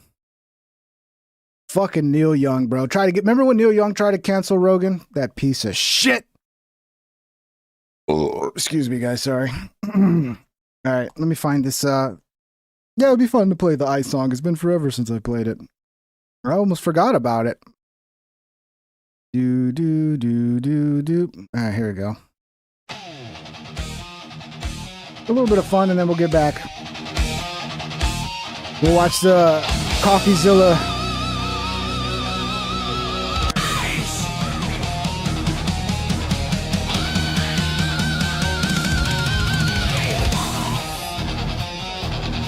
Shout out to ICE. They're watching you. Yeah, bro. Yo, what's good? Yo, shout out to Kiko Jones. Shout out to Kiko Jones ICE, on come TikTok. get this guy. Shout out to Kiko Jones on TikTok. Just check me out.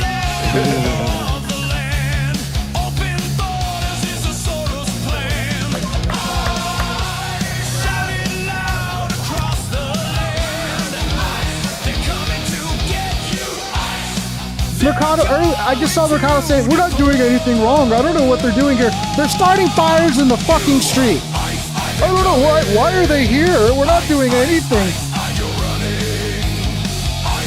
Does that look like you're not doing anything? Why are they here? We're not doing anything wrong. Let us set the town on fire. Oh.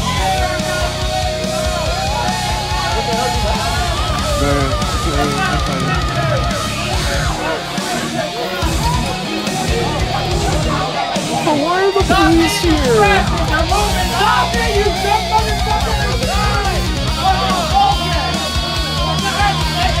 Oh, they're fighting.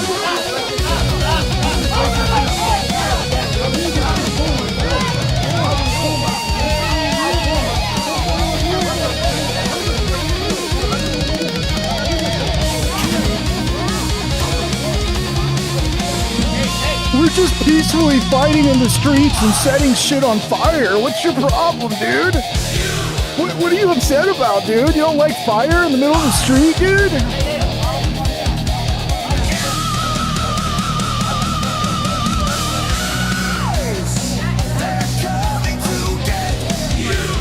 John, you gotta stop talking that way, John.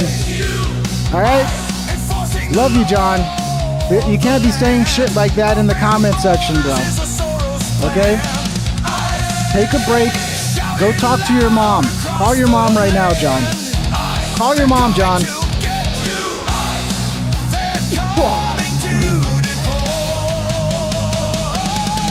John's autistic, and you can't really take it too seriously when John talks like that, okay? Because it's usually...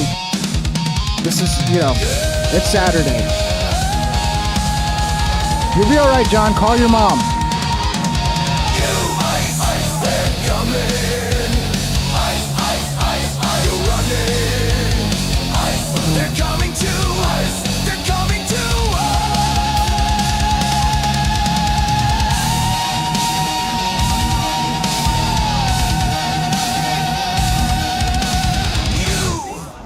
Alright. It's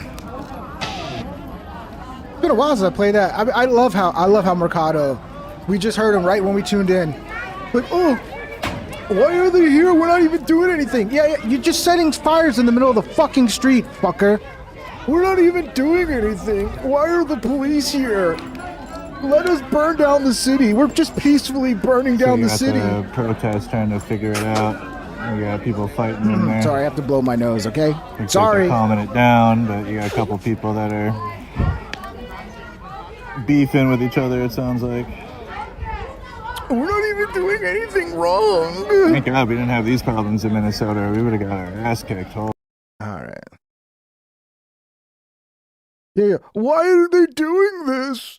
Why are these mean police officers doing this? I don't know. Maybe if you don't set shit on fire and start fights and stand in the middle of the road with a large fucking crowd blocking the city's ability to do their business and for people to go home and I don't know. Wild idea, right? So wild. These are my bookmarks, I think. This is Fuentes talking about. Fuentes is really excited about Hassan Piker going to prison. Yeah, until it's you next, Fuentes, that they fucking want to lock up, bro. So I don't know. Maybe you can have your political differences, but still kind of be against the government when it oversteps, even when it oversteps against your enemies. But would I, laugh as Hassan Piker? I mean, would I have a good time watching Hassan Piker being arrested? Yeah, it'd be fun. It'd be good content, but it's not right. Let's listen to Fuentes and we talk are about back. this. We are white Old pilled Nichols. again. The Trump administration heard me. It works. I have been saying for months, I have been putting this out there.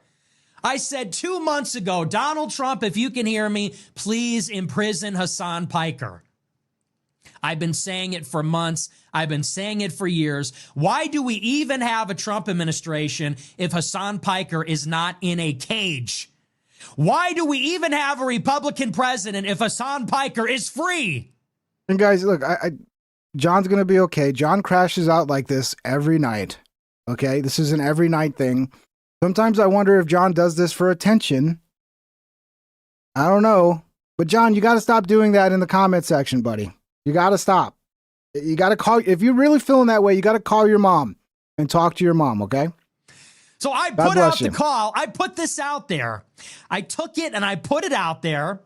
I said, Mr. President, if you can hear me, put Hassan Piker in prison today. Put Hassan Piker in jail now and never release him. What else is even the point? Why else do we even do this? Why is he allowed to be free? Arrest him immediately. I put this out there 2 months ago, and finally the call has been answered. He's listening. He still cares. Here's how we could still win. I'm joking about that. Good. Still hate Trump. We still don't like Trump. Trump is still the enemy. Don't get me wrong. I don't want to create any confusion. I'm joking. We still are anti-Trump. We are still Democrats. We're still riding the blue wave to destroy the Republican Party. But let's just say this is one of the perks. This should be one of the perks, which is you see your enemies on Twitch get harassed by... Yeah, but what if your enemy is basically just like you in the sense that he's an independent creator, independent journalist, just like you, Nick. And if they start locking up independent journalists, even though they're on the other side and they have different opinions, that could be you next, Nick. I think Nick should know better, to be honest. I bet he does. He's probably just having fun with it. What do we got next? Okay, here's the CoffeeZilla coverage. Let's watch the first one, though. Yeah, let's watch this one first. Here's a little rundown of what's going on with PBD. Which, by the way, I'm not a fan of PBD. I don't hate the guy. Maybe he's changed and he's a better human now. But to me, I think he's a very shady guy, and it does not surprise me that some shit like this happened around PBD. Not surprising. Video, there is a follow-up where I actually got a hold of Patrick Bet-David. Yeah, we'll watch that So next. in this video, you'll see that I asked to talk to him multiple times. He did not respond until right before I uploaded the video. I tweeted about it. He got in my DM, says he actually does want to talk. So you can hear him address all the allegations I'm about to bring up in this video, and you can decide for yourself what you think of Patrick Bet-David's response. So I've been waiting for Patrick Bet-David to reply to this Goliath story where he reportedly got a huge payment from a Ponzi schemer, and I want to know if they're going to pay it back. It's just as simple as that. I want to know if they're going to apologize for their role in legitimizing a total scammer, which hasn't been done yet as far as I'm aware. I reached out to the PBD organization, Patrick Bet-David personally. It's been about a week. I haven't heard back, so I have to talk about it. Now, if you don't know the full lore, let me bring you up to speed really quick. Goliath Ventures was a Ponzi scheme that took in over $320 million of regular people, retirees, business owners' money under the promise of making them multiple percents per month. We made a CoffeeZilla video about it recently. Christopher Delgado recently talked to the press here without his lawyer present, and we reported this back in October to federal authorities, and about 6 You're good, John. We accept your apology. You got to remember, when you use words like that, that's serious stuff, John, that other people might call the police about, John. You got to understand, that's serious stuff. So you can't say things like that willy-dilly. And if you really are feeling that way, John, like I said, you got to call your mom and reach out to your mom, okay? Because that's you just got to be careful with language like that, John. And I know most of the time it's over the top the way you're talking, like you don't really mean it, but you just got to be careful with the language you use, John. months later, Christopher Delgado was officially... People care about you and they hear shit like that. That's like, it's not easy to hear. But yeah, we're good. We love you, John. Arrested. The Justice We'll call your Department mom says for the sure. 34-year-old scammed investors out of $328 million through his company, Goliath Ventures. Meaning we're no longer speculating here. He has been formally charged. He's even admitted a lot of this in interviews. What happened to their money that should have been sitting in an account? Their money was being used to make distributions. To who? To either them or other investors. And what else did you use the money for? I mean, we used it for corporate events. We used it for personal spend. So this goes way beyond the like, oh, it's just allegations, bro. Like Christopher Delgado has confessed to a lot of this behavior. And where Patrick Bet-David comes into all of this is because he was a huge form of social proof for Christopher Delgado to seem legit. His entire organization kind of made this guy mainstream. Goliath Ventures, founded in 2019. Goliath Ventures is a global private equity firm focused on blockchain, founded by Chris Delgado. It's built on 3 pillars: technology, opportunity, and community. What a surprise. The guy who made his money with the shady MLM models to sell insurance or whatever the fuck bullshit he was selling. Essentially, he was just, it wasn't even really about selling insurance. It was just about recruiting more people to sell insurance, and then you made money off it. I mean, MLMs are shady as fuck. Is it a surprise that, oops, oh, I promoted somebody running a Ponzi scheme? Whoa, I'm really surprised here. And this is why I reached out to Patrick Bet-David and his team, only to get no response. I'm expecting some accountability here. Our story starts in 2025 when this guy, Christopher Delgado, is on stage at the Patrick Bet-David Vault Conference. He was the title sponsor for them, and he used it as an opportunity to kind of pitch himself. I could make passive income for myself, raise my family, and basically enjoy life. Now, even when you go to Patrick Bet-David's own summary, you can see Goliath in this video, in their own highlight reel, where they are the title sponsor, Goliath Ventures. All this bullshit. I'm a businessman. Look, I got a nice suit. That means I'm a businessman. You know who's a real businessman? The guy who's like making your coffee every morning, who started up a little coffee shop. You know, the guy who opened a restaurant, like the plumber. Those are real businessmen. You guys are just fucking leeches, dude. You just leech off of everybody. You provide no actual value, but look, I'm worth a bunch of money because I ripped off a bunch of people. Let me teach you how to do business.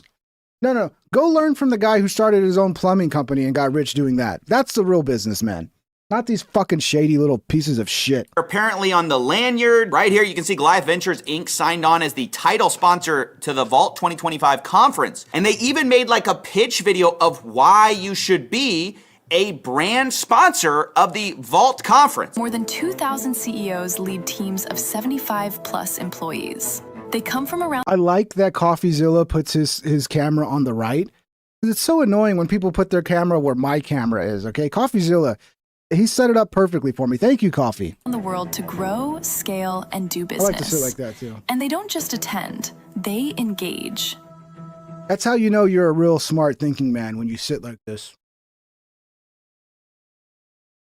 Last year, 85% interacted with sponsors on site. The response from attendees was overwhelmingly positive. So it's pretty clear what Vault is pitching. Hey, we'll give you access to this, entrepreneurship conference, these attendees. You pay us, we'll get you hooked up with them. And that's exactly what Goliath Ventures did. Now, when you go to the Vault Conference sponsorship tier, you can see they advertise the benefit of the title sponsorship right here. Get an MGM strip marquee signage, a 40 by 40 foot booth, brand badging, that's what we just saw, on-site attendee email list. I guess you can email them if you want. Yeah, so you got more people to fucking rip off. You get access to all of our customers so you can rip them off. Wow, I mean, it's so surprising. Who would have thought that, their title sponsor would be a fucking Ponzi scheme? I can't believe it. On main stage moment with Patrick Bet-David, marketing, hard post on socials, PBD podcast. What are you talking about, Teodot? There is no better way to spend your money than to become a member of this show, Teodot. And the fact that you would say that really hurts my feelings. Out. I mean, I think that's one of the big ones. Patrick Bet-David's podcast reaches millions of people. And true to his word, he pushed Goliath. What are you going to do, spend your money on food or rents? What the fuck's wrong with you? Like, a lot. Fall Conference this year is brought to you by Goliath Ventures. The title sponsor of this entire event is Goliath Ventures. Founder Chris Delgado. We've spent a lot of time with these guys. They've come to Yankees games with us. They've been coming to Vault Conferences for the last God knows how many years. Goliath Ventures, founded in 2019. Goliath Ventures is a global. And they have a lot of options for sponsors, dude. But they probably wanted so much money to sponsor, to be the head title sponsor or whatever, that, the only one willing to spend that money was a fucking scam artist, dude. Private equity firm focused on blockchain, founded by Chris. You can go search them, Goliath Ventures, Inc.com, to learn more about them. They'll be at the Vault Conference all over the place. Yeah, he said those guys would be all over the place, and he was right. Now, before, we didn't really know exactly how much this cost. We knew it must be significant, but this was used as a huge, social proof that Christopher Delgado was someone to be trusted. After all, presumably not just anyone can be a title sponsor of this prestigious entrepreneurship event, right? This was brought up by this guy who interviewed Christopher Delgado, like basically, hey, you're friends with, Patrick Bet-David. On social media, I follow him very closely. Private jet. You see the celebrities. You see Patrick Bet-David standing next to you at the Yankee Stadium. Dude, all these people who they're selling you something, and rather than actually like showing you the business model and how that business model is going to make money, they're just like, look how rich I am. Don't you want to be rich like me? Look, don't you want to be front row at Yankee Stadium with all these famous people? Look at all my famous friends. You should really invest in my, don't you want to be rich? Like, I mean, I can't believe people fall for that shit.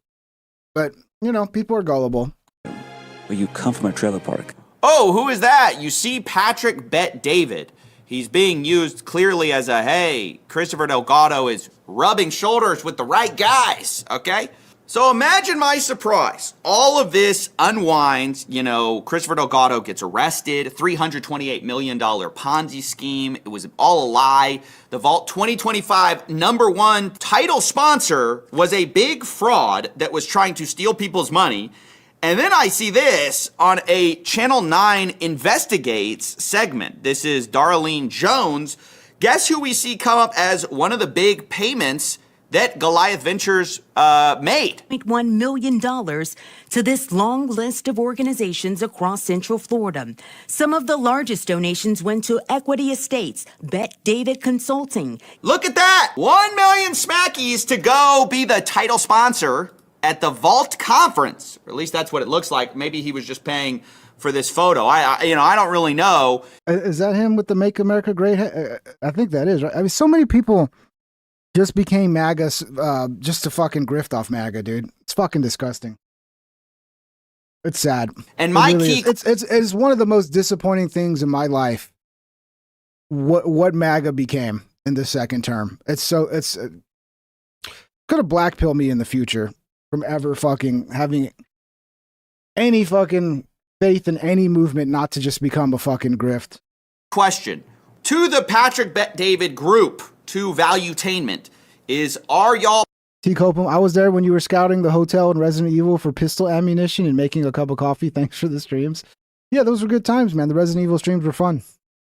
Paying that money back. You shouldn't be letting yourself be used. When I wasn't sitting there having to troubleshoot every fucking issue I had. When it worked, it was fun. Used as social proof for a Ponzi scheme. I would think that would be a bad thing. I would think that would be a problem. I'd think that's be something you would address if they're your title sponsor, 2025, $1 million. You'd think you'd want to put that to bed immediately and say, hey, we don't want this basically blood money. So that was my question to Patrick Bet-David, among others. I said, hey, Patrick, I'm reaching out because the title sponsor of last year's Vault Conference was a fraud. Wanted to ask you for comment about this, as I would likely address it in more detail. I asked him, how well he knew Chris Delgado, if he's planning to return the revenue for the sponsorship. It's the perfect way to do it too, because it was a sponsor, you can be like, well, I'm a victim too. We trusted this guy. We had no idea. And now it's... he's going to have all the right shit to say to like be like, oh, well, we didn't know. This is not our fault. We got screwed over too. It's like, yeah, very convenient. Very convenient. Because Patrick Bet-David's not an idiot. And he's not going to do something like this without having a way of like covering his ass and be like, well, we had no idea. Oh, we just didn't do our due diligence. It's just $1 million deal and we didn't look into it. To the Ponzi scheme victims. And this is an important point because I said, seems like even charities Goliath sent money. Yeah, Ripper Nate. That's funny because I ain't happy. I'm feeling glad I got sunshine. It's funny, like that song, like as soon as I read those words, like I could just hear the whole song in my head. Money to. Good song. And be asked to turn the money over. So this is a very sad aspect of this Ponzi scheme is Christopher. Shout out to Russia, Tia Diad. Okay. But you still should become a member, Tia Diad. I'm not giving up until you become a member, okay? All right? We got 89 members to go before I make another supercut. All right? So, part of what he used as social proof was that he was also donating to charities like Runway to Hope. And reportedly, some of those organizations are going to actually have to return the money back. Like they're going to have to claw that money back to give it to the Ponzi scheme victims, which is really sad given that most of them probably spent the money. I'm guessing these charities need the money a lot more than Patrick Bet David does. So, I think it's pretty important he addresses whether they're going to give the money back. We haven't heard back. I reached out also via email. Yeah, we'll get to it. So basically that was it. His title sponsor for that fucking event ended up just being a shady ass fucking Ponzi scheme. And they paid him $1 million. And so, hey, shout out to Patrick Bet David. He got on the phone with CoffeeZilla.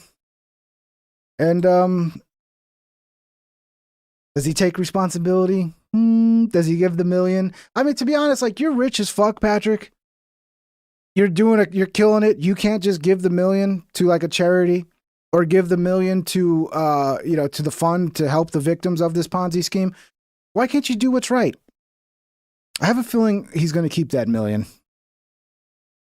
But Patrick Bet David reached out to me shortly after I posted saying this is a fucking a blueprint for any fucking scammers. If you want, like, how to like be slick and talk your way out of any problem, like, pay attention, because this is a masterclass in being a shady fucking piece of shit. That he has to apologize. He should address the whole Christopher Delgado situation. That video is here. I uploaded it because I thought it is not going to make sense what we're talking about unless you have that context. He immediately DM'd me, said, hey, look, I want to call. So I'm posting this video immediately afterwards, unedited, because I want you guys to hear my call with Patrick Bet David. Yefa-67 super chatted $20. Play Joe Rogan v Cenk Uygur remix featuring AJ and Lil KC, the remix bros. Joe Rogan versus Cenk Uygur. Was that when Cenk was saying he was going to that he could beat up Rogan or some shit? I think I remember that. Yeah, I'll pull that up. Thank you for the 20, LFA. I'll pull that up. We'll watch that after this one. I addressed the apology. You should apologize for taking this guy on, this Ponzi scheme. You promoted it. You'll hear me talk about the $1 million. Say, hey, can you commit right now to getting this money back to the victims of this scheme? And finally, I asked him, what he has to say to the, people who go to his Vault conference and want answers. Okay, just confirming that I'm recording starting now. This is Patrick Bet David. We're talking about the Vault conference sponsored the Goliath. Look, ultimately the big question is this. One, are you returning the $1 million paid to your consulting company? It's a good question. Back to the receivership, back to the victims? And two, I mean, I think, look, a lot of people got hurt in this. You were the number one, probably, credibility person in this. How does that feel? I mean, are you going to apologize? Are you going to address it, publicly? I think people want to know. People look to you, as this entrepreneurship guy. It is, frankly, a bad look. Yeah, so first of all, you hate to see things like this. Hate to see things like this that happens. You hate to see it. It's so sad. It's so sad. So sad. Well, I don't know. Maybe don't fucking take on sponsors who are doing fucking Ponzi schemes and ripping off your audience. I don't know. Oh, it's so sad. You hate to see it. You hate to see it. Like you cheat on your wife and your wife's like, why did you sleep with her? Oh, you hate to see it. It just really sucks when a man cheats on his wife. It's like, you cheated on me. It's so fucking scammy, bro. You hate to see it. Every once in a while, this takes place. When an issue like this comes up. Every once in a while, I just, your dick falls in the wrong woman, So you hate to see it. It's sad. Really, really sad. You just hang up on him. Oh, you hate to see it. Every now and then this happens, Okay, take care. Bye. Place. When an issue like this comes up.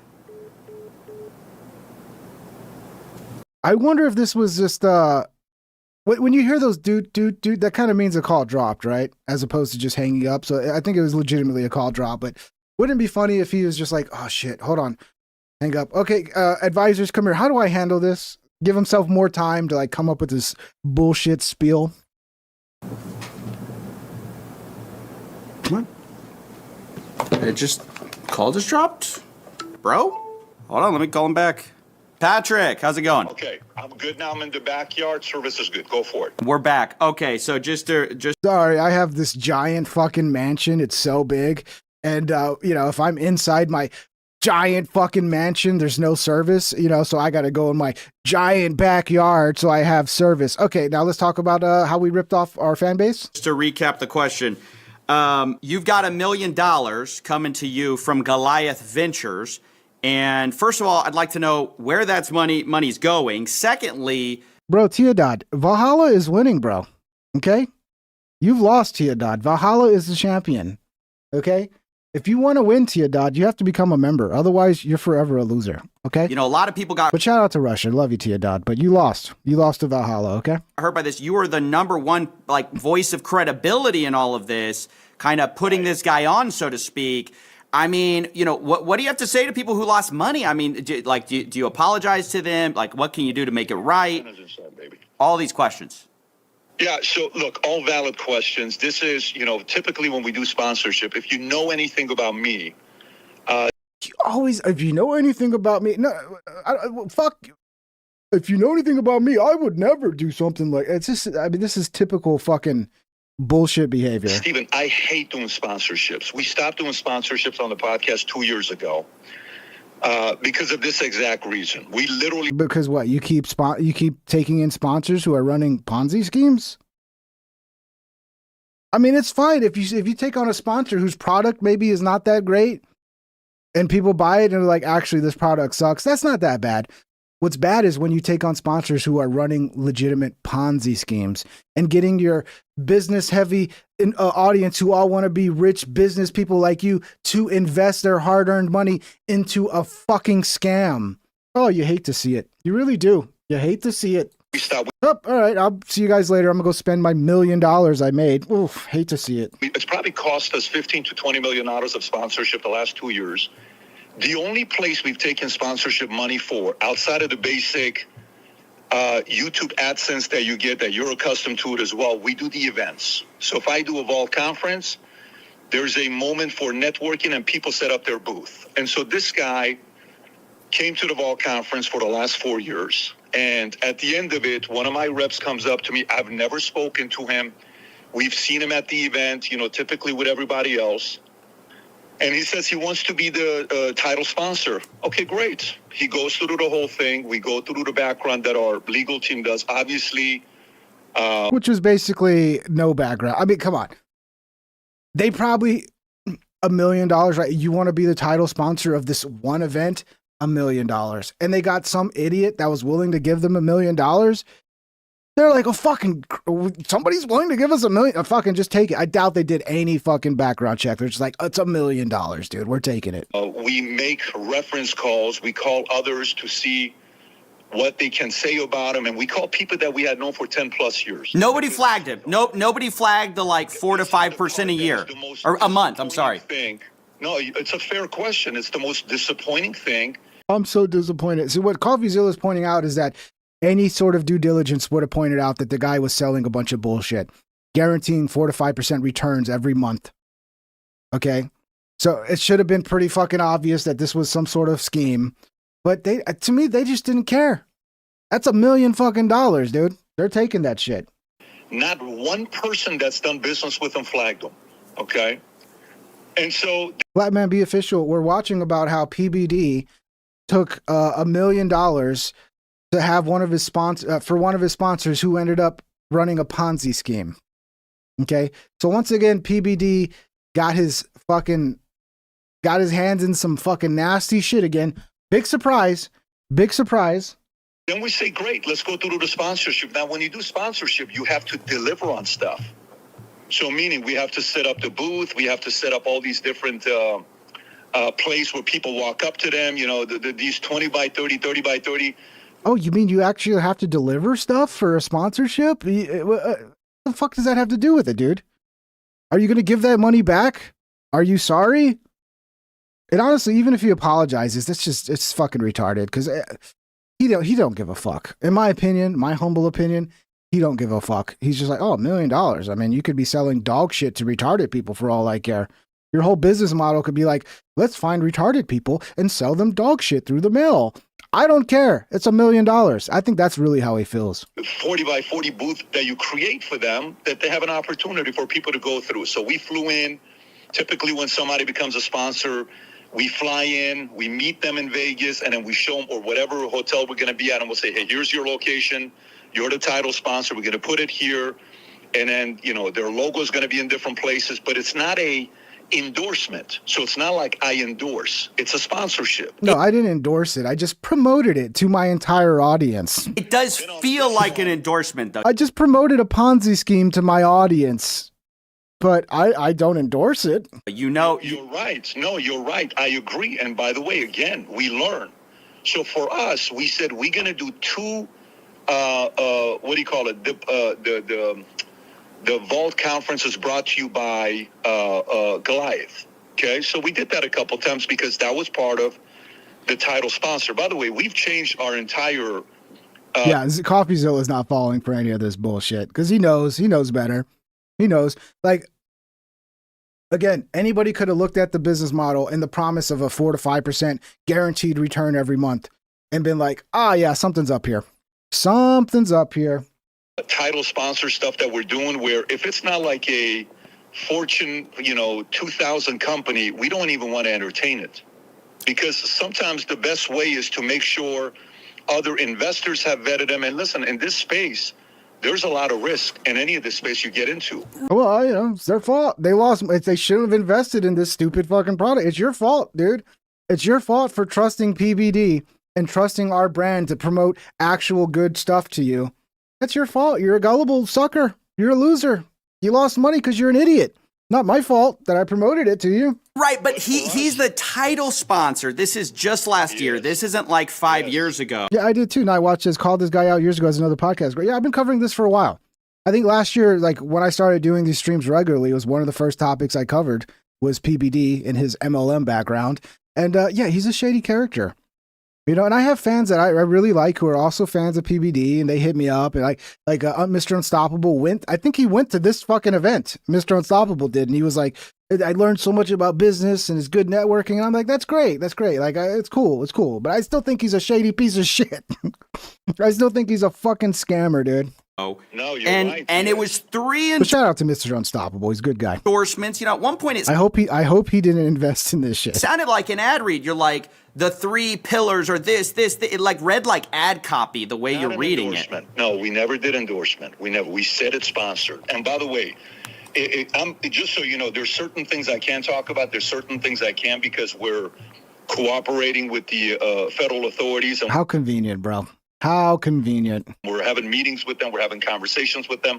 All of this stuff will be public. We've learned a lot of things about You've been subpoenaed, right? Like you have been subpoenaed, correct? Of course. Absolutely. So are you going to turn the money over? That seems to be an important question. That's the conversation we're in right now. And you will hear all about it. What is the conversation, dude? What is the conversation? You can't say like, we're not sure what we're going to do with the money, but we have that $1 million put away. And we're going to figure out the right way to compensate the victims. Either we're going to donate it to a charity, or we're going to actually create a fund to help the investors who got robbed. We haven't figured, but he can't even commit to that. That $1 million is never. They're never giving that $1 million back, dude. Never. Captaining 9233 super chatted $20. Kamahama boo. Kamahama boo. I don't know what that means, but thank you for the 20, Captain. Thank you, brother. Yeah, I think you already said 100. Okay, that's 100 now 20. Captain, you're the man. Thank you so much, brother. That's incredibly generous. Thank you, man. Well, what decision? I feel like we could make a decision now and do a good thing, Steven, I know what you're doing. The part that you don't know. I know what you're doing. Yeah, Steven's the shady guy here. Steven's the bad guy.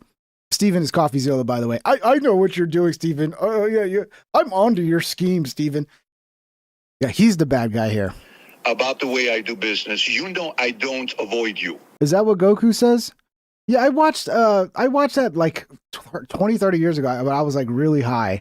I had nothing to do. Somebody had like the whole box set, and I watched it. I've never really been a big anime fan. I only watched it because I had nothing to do. I think that's the only anime I ever watched. Or no, was it Goku? Yeah, I think it was Goku. I forget. Meaning, if you and I did something together many years, I'm not a guy that's going to be sitting there running, avoiding. When we make mistakes, we'll call it out. When we do things that is right, great, we're celebrated. This is it's just sometimes you strike out, man. We try, sometimes you make mistakes. It's like, okay.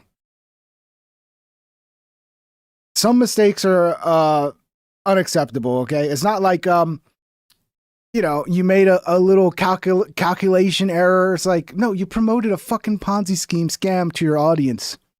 But I didn't endorse it. No, you promoted it and put your name behind it and your image behind it.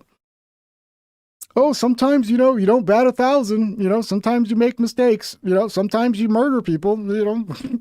Sometimes you just steal people's cars. You don't bat 1,000. Sometimes you commit Grand Theft Auto. Dude, give that $1 million to somebody. Give it back. Give it to the fucking victim. I think that's what he should do. They should create a fund for the victims and put $1 million. And I would say, you know what? Clearly PBD feels bad. Clearly he didn't, because at this point, in my humble opinion, I think he might have known it was a Ponzi scheme and didn't give a fuck. But if you give the $1 million back to the victims, I'll be like, okay, he actually does feel bad and he probably, got fooled, right? Because he's trying to do the right thing. If he doesn't, then to me, he always knew he was ripping his audience off and didn't care because he got a clean mill. So he can put another fucking big payment down to his giant fucking mansion and his probably like 30 fucking Ferraris that he's got in some giant garage and all of his fucking servants and shit. This is not one of the things that we're celebrating. We're not happy about this. And we're doing a lot of things behind closed doors. The part that... Yeah, I'm not happy about this is he's counting his money. 100,000, 200,000. Oh yeah, this is so terrible. 300,000, 400,000. I mean, sometimes you make mistakes. I mean, I just feel so bad. 700,000, 800,000. Okay, take care, guys. I'm gonna go into my mansion and chill out. I'll give you one part that I think it's important to know, and for your audience to know. The part that a lot of people they're concerned with, and I'm talking specifically the authorities, is the people that were working with them. Bro, what if they end up pressing charges on PBD for this shit? I mean, I don't know what like legally can happen, but like you promoted this shit. You're probably a big part in this guy's ability to fucking sell this scam. And a lot of money probably came into him. A lot of people got ripped off that wouldn't have if you didn't promote this to your audience of people who trust you.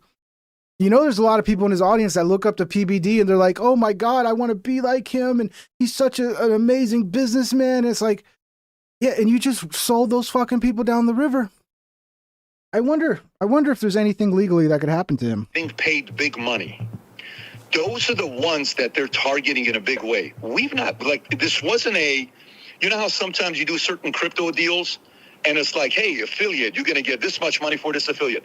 Zero. We didn't accept nothing like that. So there isn't. No, you just got $1 million fucking dollars to promote. Look at this face. Look at Coffeezilla's face. He's like, he just knows. He knows this is a load of bullshit. I love it. I love it, dude. We didn't get zero. Yeah, we didn't get a piece of everybody getting ripped off. We just got $1 million up front. Hey, we're going to pay you an additional, 10% on whatever that's done. Zero. We don't do business. Right. You got paid but you got paid the $1 million, right? And so $1 million has and look, I'm not. I know it sounds like I'm trying to put you on the spot. I'm not. It just seems like you're gonna have to fork it over eventually for the receivership, anyways. Like so many people lost money. It seems like an easy win, And that's the part where I'm in right now. So he won't agree to give the money back, but we're in discussion. I can't talk about it. It's top secret shit. I'll get in trouble. No, you can actually come out and say, yes, we will figure out a way to put that $1 million into some sort of fund to help the victims. Okay. I promise we will do, but no, he's not. He's like, oh, we can't talk about that. So clearly to me, that $1 million is gone. It's never coming back. You gotta respect that part that I'm going with. I gave you the respect of getting on a call with you and giving you the information. The information will come out. No, I appreciate it. So you're not sure whether you're paying the money back yet or not. You're having those conversations. But here's the other part that you also don't know. You don't know if we're doing other things with the conversations we're having with others. There's a lot of different things that we're doing that's not public. The only thing you know is the stuff that you're hearing. Yeah. I mean, behind the scenes, we're just fucking giving all kinds of money. Okay, we're doing so much for so many people. You just don't know about it, and we can't talk about it. That's off secret. We can't talk about all the things we're doing behind the scenes. You ain't doing shit, bro. That'd be my guess. You ain't doing shit. Okay. What we have to do, But just like counting the money, bro. Oh my God, look at all this money. right Look at now all is this money. individually, as we're going through this, a matter of fact, I'll make a commitment to you once every Yeah, Nightwatch, exactly. He has the tone of a bullshit artist. This is like high level bullshit artistry. Okay, you got to give him credit for that. PBD is not your average corner guy on the corner, fucking selling you some bullshit, trying to scam you for $20. Like, this is high level fucking top of the line fucking con artist fucking scammery bullshit. In my humble opinion. everything is finalized with this, you'll be the first phone call that I'll make to share with you, because over the years you've been fair to me, and I respect the fact that we have this relationship. I think you do a very good job. This was Yeah, kiss his ass, right? That's gonna stop him from reporting this, right? Just kiss his ass. this was definitely not a good look. We're not happy about this ourselves. I take You know who else is not happy? All the people that actually invested and trusted you and invested in this Ponzi scheme. I bet you they're not happy either, Patrick. 100% of responsibility as the face of this company, and we have to get better next time. We just do. Right. So obviously y'all are about to run the Vault conference again. You know, it might be a reasonable concern. You know, people. And guess what? You want to know something? We're about to run the Vault conference again, and we don't have a title sponsor for this exact reason. Oh, really? Really? God, people, I hope they learned. I hope all the look, if you like his show, I get it. Like, watch his show. But don't invest in anything he tells you to invest in, please. Okay? For your own sake. Just if Patrick Bet David is selling you something as an investment, run away. And guys, 73 likes. Let's see if we can get to 100. I love you. Please smash the thumbs up if you're enjoying the show and you haven't. It's very much appreciated. And maybe the show can get out to a few more people. God bless you. Because you were worried about it, or nobody coughed up the millions? No, not because we don't have people that don't want to be titled. Okay. Not because we don't. I mean, who wants to be associated with that now? Who wants to pay $1 million to fill the same sponsorship spot that a fucking Ponzi scheme just filled and got caught for? Like, that would be fucking stupid to be a business and be like, yeah, let's give him $1 million so we can take that same sponsorship spot that was just filled by a fucking Ponzi scheme. You'd be retarded as a business, dude. But oh no, it's because we don't want to do it anymore. Yeah, okay, I'm sure that's what it is. I'm sure, like they probably put that shit out there. Be a title sponsor for $1 million. Just like, I don't know. Is anybody stupid enough to pay us $1 million for this sponsorship? Let's find out. And they got someone, and guess what? It was a Ponzi scheme. Have people that don't want to be titled, because as you run a company and you go through building a business, one of my previous companies you and I talked about, I sold it 4 years ago. You're going to make a lot of business as an operator. You have to make adjustments and improve. You just do. And so for us, as we sat there with our team and our executive team, we said, what do we need to do for this not to happen again? Well, guess what? The criteria of becoming a title sponsor just became more difficult. And so it's not something that we spend a lot of money on this event. This is not like an event that we do that is a small event. There's a lot of hard costs for the event. But it changed the guidelines. It changed the guidelines on who we're going with, and we'll entertain different levels of sponsors. But even right now, the lowest level of sponsorship, we're declining. I would say 50% of people that are wanting to become sponsors. Okay, so you're adjusting the sponsorship guidelines after this kind of debacle. Absolutely. So you're thinking about the 1 million. You know, maybe not. You said you're having some other conversations. What about an apology? I know it's usually not the. Give me a second. I gotta fucking. Oh, thank you. Thank you, I'll have faith, for getting rid of that retard. Thank you, brother. We'll get back to it. You're not the type, but I think, given the context, you're the biggest name. I mean, like, I cannot overstate this guy. I talked to a lot of the victims in this case. A lot of people, they come in, they see a big name like yours. It's just immediate trust, right? They say, hey, it's Patrick Bet David. I know that guy. He wouldn't be at the Yankee Stadium with this guy if it was nothing. It wouldn't be the Vault title conference, guy. So to those people, to the people who may have invested because they saw your name attached, what do you have to say to them? Yeah, and again, fair question. This is what I'll tell you. When you and I become investors, and I'll call a guy that's a guy I respect a lot. He's a billionaire, and he's done a lot of deals. And he'll introduce me to a deal, and I'll get into it, and I'll put whatever, $5 million, $2 million, $500,000, $100,000. It doesn't go right. I'm the risk taker. Okay. Basically, if you invested in this, you fucked up, and if you lost money, that's your problem. It's not my problem that I sold some bullshit to my vulnerable audience that trusts me, who aren't all fucking rich like Patrick Bet David and can afford to lose millions of dollars. That's a you problem. It's a you problem, okay? That's not my problem. I'm the risk taker that chose to invest into that deal. The onus is with me, the individual that chose to take the risk. So I took the risk of accepting this guy as the title sponsor. At that time, we didn't find anything. For me to apologize, it's apologizing for a mistake he made? No. What could we have done to find something? Apologize for promoting to your audience a Ponzi scheme. What's so difficult to understand about that? Else. There was nothing else to find what the guy was doing. The whole pitch of Goliath was 3 to 5% a month. That's just unsustainable. You know that. I know that. Like, everybody knows. 3 to 5%. Yeah, well, Patrick Bet David's obviously a retard and can't recognize when someone's selling some pie in the sky bullshit. He's a brilliant businessman, but just doesn't understand when something's a fucking scam. Okay, you're so brilliant, bro. A month, that doesn't happen. There are quite a few guys in the space that do that in a way that's worked for them, that are slightly more conservative. So yeah, come on, dude. Come on, bro. But again, for us, when we're sitting down, who though? Who? I don't even know who. No, I don't think that's true. I have to push back on that. Not at a 3 to 5%, but there. Okay, then what the fuck are you talking about? Well, there's a lot of people who go no, not at 3 to 5%. So, dude, this is so fucking scammy, bro. This is so shady. Or this is not an abnormal model. It's totally no. The pitch he was making was abnormal. When you actually looked at the pitch he was making, it was completely abnormal. It was not a normal hedge fund. If you let me finish, I'll tell you. Dude, Patrick is so not used to actually having a conversation with somebody who's not just going to kiss his ass and let him dominate the conversation.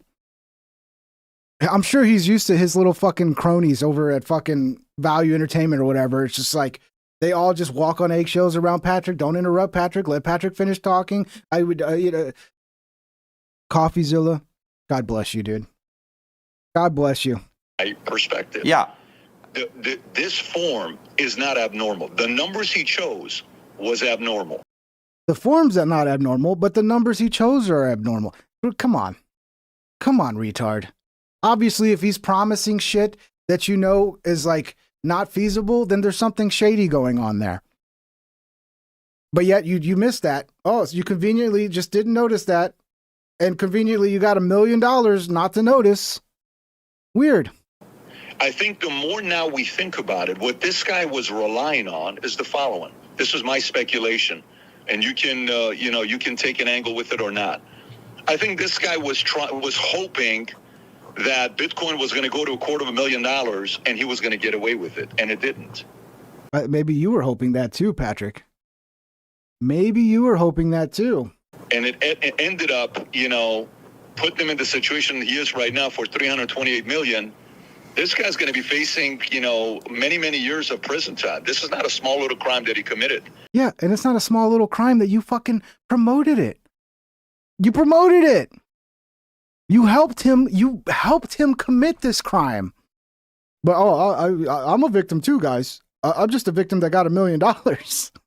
So for us, if I were to tell you, hey, my guys knew and we investigated this and we knew everything. Yeah, nothing will probably happen, Sir Christopher, because we live in a corrupt fucking country where it's like all these rich people can just fucking rip everybody off. You can't even really start a small business anymore. Like, the way to become a businessman is to rip people off, because if you're just making a little profit off of every fucking purchase, you get destroyed by taxes. So the only way to survive is you have to fucking have some scheme where, like, you're generating insane amount of profits, dude. I don't know. It's just, we live in a corrupt fucking society. So this is not a surprise that shit like this is going to happen. And then people like this who are making their living being corrupt pieces of shits become famous, and they put them on pedestals. And it's like, dude, this society is so fucked. Think about it when we did. I would apologize. We did not know. I don't think you're apologizing because you knew. I think you're apologizing for not doing the due diligence that someone of your stature. I've already told you, Stephen, as a leader, the way I have gotten to where I'm at in my life right now. I think Coffee's going a little too soft on him, because he's giving them the benefit of the doubt that, like, they just didn't do their due diligence, when I think there's no way. They didn't care. They're going to take that million, and they don't give a fuck what that guy was selling, as long as they got their million. Is, as a leader, I take responsibility for the decisions we've made, and we have to get better when it comes down to this. So we've made the adjustment ourselves as a company, and we've had many conversations with many of the people. And trust me, it's been a lot of late night calls with a lot of different people as they're going through this. This is not a pretty situation, but there is nothing we could have done on our end. If this would have happened, let's just say this happens a week before the vault, a day before the vault, a month before the vault. We're not even going through with this. But it happened months after the vault. And there wasn't anything that we could have looked at to say this was an issue. Again, remember, the part, like, I think you could have looked at his pitch deck. Hold on, I just want to go back a second. There's a few things you said. I don't want to go too far without addressing a few. So you said, look, I think he was betting on Bitcoin going up. I mean, that's not true. He was just taking in wires to Coinbase. Well, I'll tell you. I can tell you, because I looked at. You're making excuses for him, bro. Into it. So he was just taking in money to Coinbase and just paying out people. All his story about liquidity pools, all that wasn't true. It was just a straight up Ponzi scheme. You said, one thing you said is, look, I'm a leader. I have to own up to my mistakes. Sometimes owning up to your mistakes is just apologizing. Again, it's not a gotcha. I really want to give you the platform, because this is the first time you're addressing it, to just say, hey, look, I'm not saying that you knew that it was a Ponzi scheme. It was. The returns were completely unrealistic. You said that yourself. I mean, if someone can't rely on you to do that due diligence, it's just kind of like you're kind of saying you messed up without saying it, though. So why should anybody ever trust you again, essentially? Why would your fucking fan base ever trust any investment you put in front of them again? If they had any brains, they wouldn't. But people fall for the slick back hair, the slick suit, the fucking, the salesman fucking persona. People will continue to fall for it, unfortunately. That's an unfair statement to make, but I think it's very fair. You're doing your part, and you're asking me the questions, and I'm giving you my answer, and this is my answer to you. Right. Again, if I knew any of this stuff before, of course I have to apologize. If we knew any, and by the way, what's $1 million? Nothing to us. Shut the fuck up, bro. $1 million for a sponsorship is fucking insane. And they were fucking toasting after. Once they got that $1 million sponsorship, they were so fucking excited about, $1 million, nothing. It's like nothing to us, because we're so wealthy and rich. It's just nothing, It's just like we didn't even think about it, It was just like another day, So why not commit it, though? But why not commit it back to the people who lost money? Let me make my point. That's a good point. If it's nothing, then why don't you give it back? Why don't you put it towards a fund to help the victims if it's nothing to you? I mean by this, the $1 million is spent for an event. If we knew a second before the event, this is what's going on, of course we're taking a different position. But we didn't know. I don't think Coffee believes this at all. It's that simple. So it sounds to me like you're like, hey, look, we spent the money on the event. Too bad, so sad to the people who lost all their money. That's not what I'm saying. No, I sympathize with everybody. You already said earlier, it's like, it's their fault. The responsibility lies on them. No responsibility for you promoting the scam to the people that trust you. No responsibility there. But the people who fell for the scam, they're responsible. It's your fault. You're stupid. I mean, you actually believed us? You actually thought we were going to promote a legitimate investment to you? You're an idiot. What's wrong with you? Lost money. At Captaining Holy shit, 9233 super Captaining. chatted $200. This isn't enough. But it's a start. No, I mean, that's way more than enough, brother. Thank you so much. That's a lot, dude. You know. I mean, if you're a billionaire, have fun. But yeah, that's more than enough, brother. Thank you so much. Thank you so much, Captain. That's insane. I don't get to where I'm at without having lost money. Insane, bro. Many Did you lose money with Chris Delgado? I didn't invest to lose money. None. And by the way, Stephen, remember this part as well. This is very important for you to share with your audience. Valuetainment got started since 2013. Okay? It's very important for you to know this. From 2013 till today, talk about we run a consulting firm. I have different companies that I'm running under my holding company. The Vault. Bro, my chat revenue for today before YouTube takes its cut is 420. 420, bro. Conference. No, thank you, brother. I mean, that's crazy, Captain. That's crazy amounts of support, brother. I appreciate it. Speaking fees that I get. I don't even know what to do. say. That's a lot. Thank you, brother. How much money you think has gone in my personal pocket? Meaning, how much money you think every year I've taken off the table or I pay myself a salary from all my holding companies outside of the insurance company that I sold? What do you think the number is? I don't see how this is relevant. You and I both know you and I both know the way you structure your wealth for tax purposes is a wide variety of ways. So if you tell me it's $0, then it doesn't really question. And I'm giving you the argument for this for you to know, because you said something, and I'm defending that position. Here's the position. Every year, no matter how much money the company makes, I've chosen to not take any money off the table. Meaning none of this money comes back in my pocket. 100% of the money is reinvested in what we're doing. I don't take an income. So it's not like I know to the public it seems like this is, well, you make the money. I didn't make the money. The money's... That's such bullshit, dude. I'm not making... I just happen to live in a mansion and be... but I don't even... Come on, dude. In the business. I'm the fuck on, Yeah, bro. but you own the business, though. You own the business, which has the money. But you and I both know. Look, I just got rich by luck. I just At found $1 million in the alley. 67 super chatted $20. It's 440 somewhere. Yeah, it's what's 440 stand for? I mean, thank you, El Jefe. It is 440 now. I have an S corp as well, Thank you, Patrick, brother. and I can play this game. I took Jefe, X. the I man. didn't choose to take this from the greatest mod that's ever existed. El Jefe, thank you, brother. the business. A lot of those are just accounting structural reasons, or hey, you're reinvesting it in the business because you expect to make more in the future. Profits off the table. To me, Every year, and most people pay them. you gotta get to the point of, look, ultimately, the money that was paid to you. This is the critical thing that I just want to kind of ask you very directly about. And the idea that we reinvest. Yeah, you reinvest so that later it's an even bigger profit. That's why you reinvest.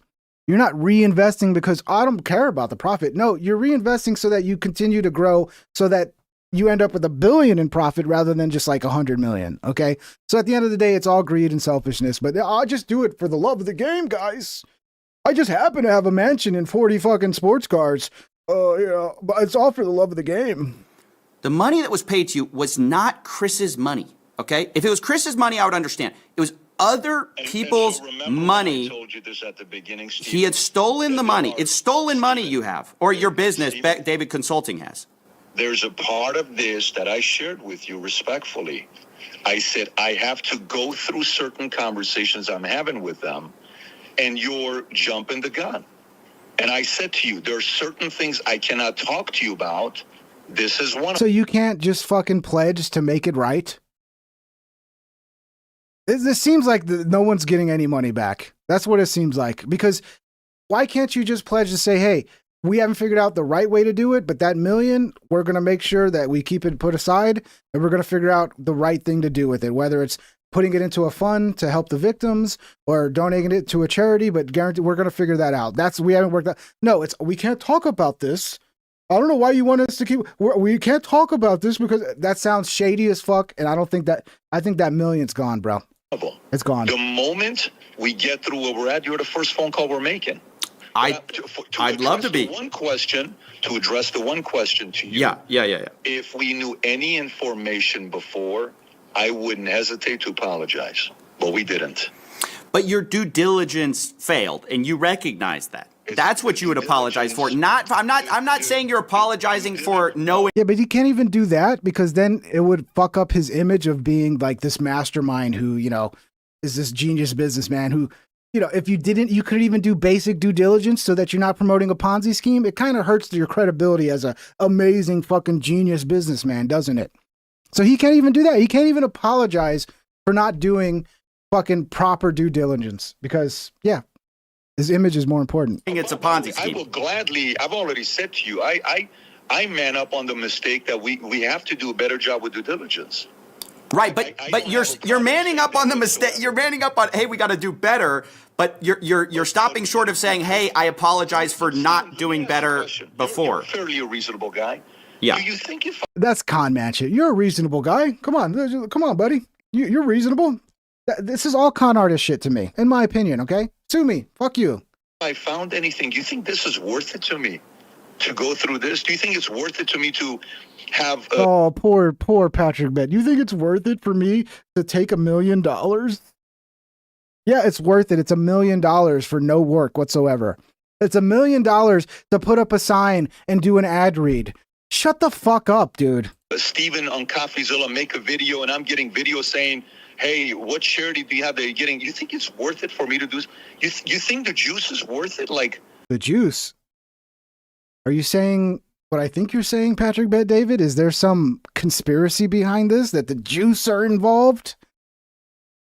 Funny that he used the word juice, isn't it? You think if I knew this is who this guy was, I would have done this? What do you, Steven, respectfully, your opinion. Do you think if I knew this guy was fraud, I'd take the money from him? Yes. Your opinion. I think there were insufficient checks on this, and you agree with that. The question, though, you're right. They did. Now I know. Yeah. What I'm asking you is the question, and see if you can. At least I've been fair with you. See if you can be fair with me. Sure. Do you really think if I knew this guy is a criminal, I would have taken a penny from the guy? Give me the credit there at least. Oh, sorry. Do you think it? Sorry. Baby, you think I cheat on you, baby? I love you so much. What do you think I am? You think I'm the type of guy that would cheat on my wife? No, that extra pair of underwear that you found, that's my sister's underwear. Dude, it's so, dude. I don't know. To me, I just see through this shit. Sorry.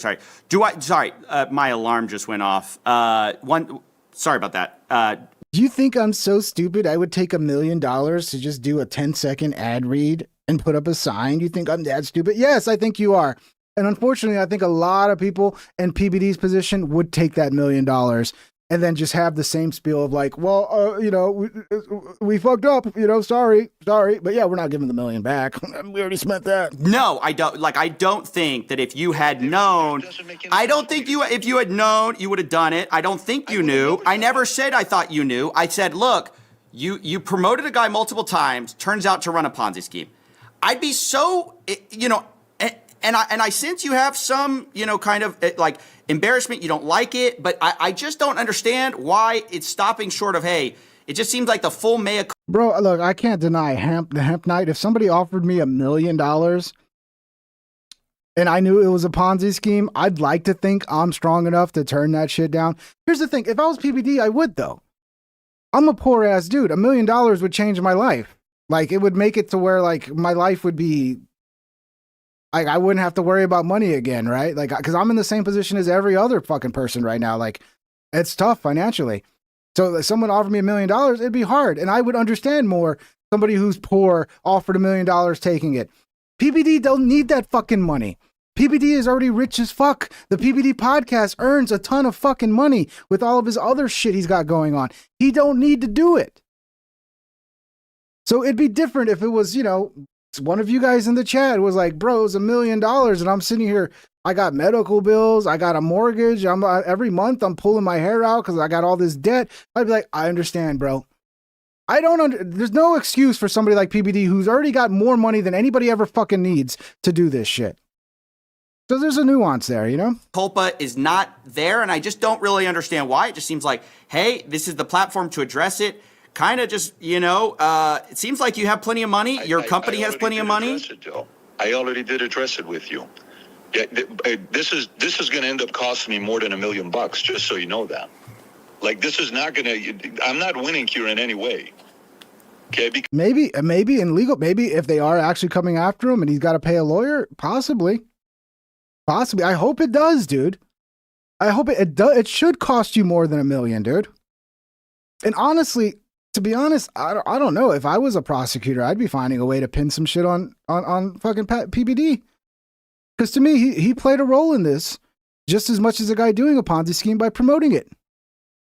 Because of that reason of last year, I can't even take any sponsorship money for title this year. So imagine how much it's cost me to take that guy last year and hire lawyers this year. This has not made my life any better. In no way. It's just become a lot of noise, and I don't like noise. So I think we should put it to bed. I think I think you should. I think there's a very clear path to putting this whole thing to bed, saying, hey, look, I've improved my policies going forward. We're going to make it tougher to be a title sponsor. I paid back the money, and I'm sorry to the people who invested. I mean, I feel it's kind of silly because I feel like in some ways I'm advocating for your fans who might have been there and invested. Really, it's not I don't think it was probably a lot of the people who watch me that probably were invested. I think it's your fans. That's kind of why I'm surprised. Yeah, I doubt it because CoffeeZilla's covered the shady side of PBD. So I don't think his fans would have fallen for this. I think CoffeeZilla's fans are very informed to be a little bit skeptical of things PBD is selling, okay? The pushback. And I appreciate that. Trust me, nobody cares about my fans more than I do. And I'm press X to doubt. telling my fans that, trust me, the people who don't, there's nothing I can do about them. But the people that have been with us for a year after... Yes, Sir Christopher, he's not an idiot. Sir Christopher says, you could never prove he was aware it was a Ponzi scheme. He can always play dumb. I'm pretty sure he knew, but he was smart enough to, do it in a way where he could feign, like he's kind of clueless. Like, oh, shit. Oh, we didn't know either. We're actually a victim too. Sure, buddy. After year, if they know why they keep coming back, because people trust us, the way we make decisions. If we knew anything a day before that this was going to happen, I would have never taken this money, ever. And if I did, I would have, of course, apologized. But for me to apologize means I knew who he was and I did this. No. Or you failed to do the due diligence. We did the due diligence. The due diligence didn't show up any red flag for us to...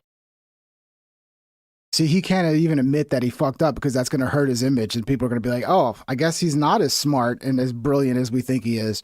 So we did our due diligence. There was no red flags. Everything looked on the up and up, even though he was promising a return that should have been a fucking red flag to everybody that looked at it, unless you're a retard. So I guess you're just a retard, PBD. I guess that's really what it is. Their business model made no sense. I mean, look. 88 likes, 12 likes to 100. If you're enjoying the show, guys, you know how I feel. I'd like to get to 100 likes. That makes me sleep better at night. So if you haven't hit the thumbs up, please do. Thank you so much. I'll be honest. Hey, let me be transparent about my backstory with this whole case, because maybe you did. The only thing I will tell you is I can continue this conversation. I literally just landed. I'm in my 3-piece suit. If you want to FaceTime me, sitting by the water. My kids are waiting for me to go in.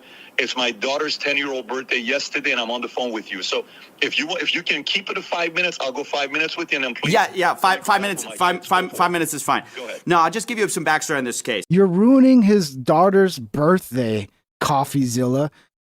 You're a terrible person ruining this child's birthday. Okay, so I got sent this case by somebody. It was very quick to understand, that this was a ridiculous Ponzi scheme, okay? This wasn't a complicated fraud. As soon as I got his marketing information, as soon as I got a hold of the pitch, it was very clear what they were doing. So that's why that part of it's failing for me. As far as you're saying, look, you can have that opinion. So CoffeeZilla could look at the pitch and see right away that something was wrong here. It didn't add up, but you couldn't, PBD? So basically, the problem seems to be if you're not a scam artist, you're a complete fucking idiot. So which is it? Are you a scam artist pushing scams, or are you a complete fucking idiot? Which one is it, PBD? And one or the by other? The way, maybe next time we send a message to you and you bill me, so I don't have to deal with something like this. You think I want to deal with if you have this service for me, I would send every one of my. I think it's going to be $1 million. I think it's going to be $1 million. I'm joking. Look. You're so funny. No. So listen. To wrap. Look, I think you've addressed it in the way you want to address it. Final thoughts to you, Patrick. You know, looking back on this whole thing, I don't imagine you'll address it many more times. So, last opportunity to say what you want to say about Chris Delgado and, you know, its impact on you. It's listen, it's so disappointing to say the least. Very disappointing to say the least. You would have thought this guy's doing the right thing and put us in a situation like this that we have to explain ourselves. And in life, I try to set the example for my kids to never put yourself in a situation that you have to explain a bad decision you made, do it more on the front end. And all we're doing right now is find a way for this to never happen again. And by the way, again, it's important for you to know this, Stephen. You're a guy that does proper due diligence. Go back and watch my last 2 years of podcasts. I don't know how long it's been. Maybe it's a little over 2 years. We've not taken a penny on sponsorship for 2 years on our podcast. At Flatmamb Official super chatted $2. Got to sleep for work, my man. Jesus bless you all, Dove. Flatman B, have a good night, buddy. Sleep well. Thank you for the two, this brother. is exactly what I didn't want to deal with. Remember when, what is the SPF thing that happened with? FTX. Oh, FTX. Yeah, when the FTX thing happened and everybody was like, oh, he took 15 million. Oh, he took 3.5 million. Oh, he took this. I went to my guys. I said, guys, I don't want sponsorship money.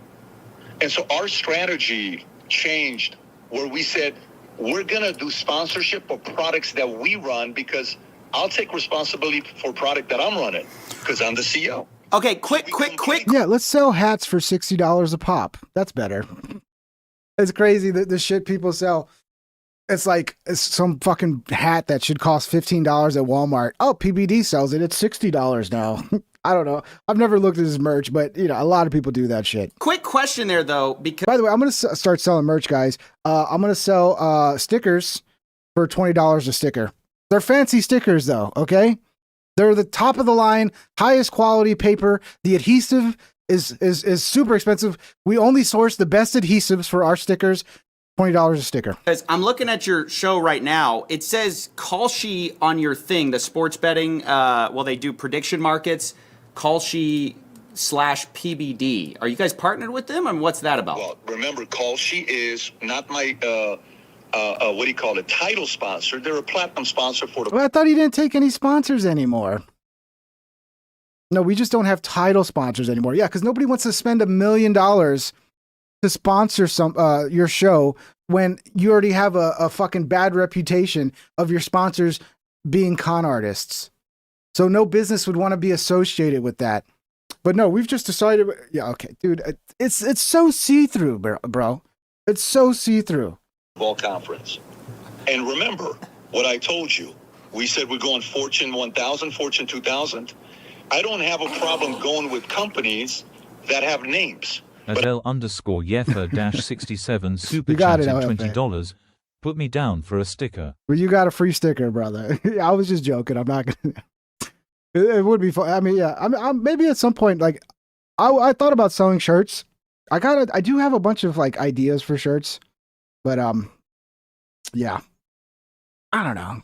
It's bad enough I got to ask people for super chats and like the thumbs up, and then now I got to sell merch. I might do it at some point though. But I want the shirts to be good, shit that people would actually want to buy. You know. I'm not going to go with companies Much love, brother. that are not names. You got it. Free stickers for Kalshi LFA. happens to be a company. Okay, I was just misunderstanding it because you said you didn't do sponsors on your show. No. Kalshi is a vault sponsor that a part of it is the podcast. So if you come to the conference, you would see a massive booth for them. Okay. Because they're one of the platinum sponsors. Okay. We don't take sponsors, but this is what? Bro, I think he's losing it. Like his bullshit. That's the thing about, you know, scammers and con artists. Like, you can only keep up that bullshit for so long. And once somebody dives into the details and you have to actually address the details, it's really hard. Because I think this is, we don't take any sponsors, but yeah, here's a sponsor. And also remember the rule. There have to be an established company. They're an $11 billion company that's a well-known company out there in the marketplace. And me having a podcast that I'm always talking about politics, and we talk, are you into the gambling stuff? I mean, I don't want to go too long, but are you into the gambling? You push that now, or I'm not? If you know my profile, I'm not a gambler. I'm not a guy. Okay. No, I just sell it to my audience. Okay. Gambling is so, I mean, look, if you like to gamble, that's great. But we're normalizing this degenerate shit, and gambling ruins a lot of fucking people's lives because, my God, it's so addictive. I gambled one time. I think I was just like DraftKings baseball. I would like, I mean, if you want to enjoy a sports game more than you normally do, put some money on it, bro. It's insane. And that shit is addictive as fuck because the dopamine hit, like when you win, dude, it's like the up and down. It's like, oh my God, people become addicted to it. People lose everything with gambling, but it's become normalized. Everybody's just promoting it now. These odds nowadays, they tell you more insight.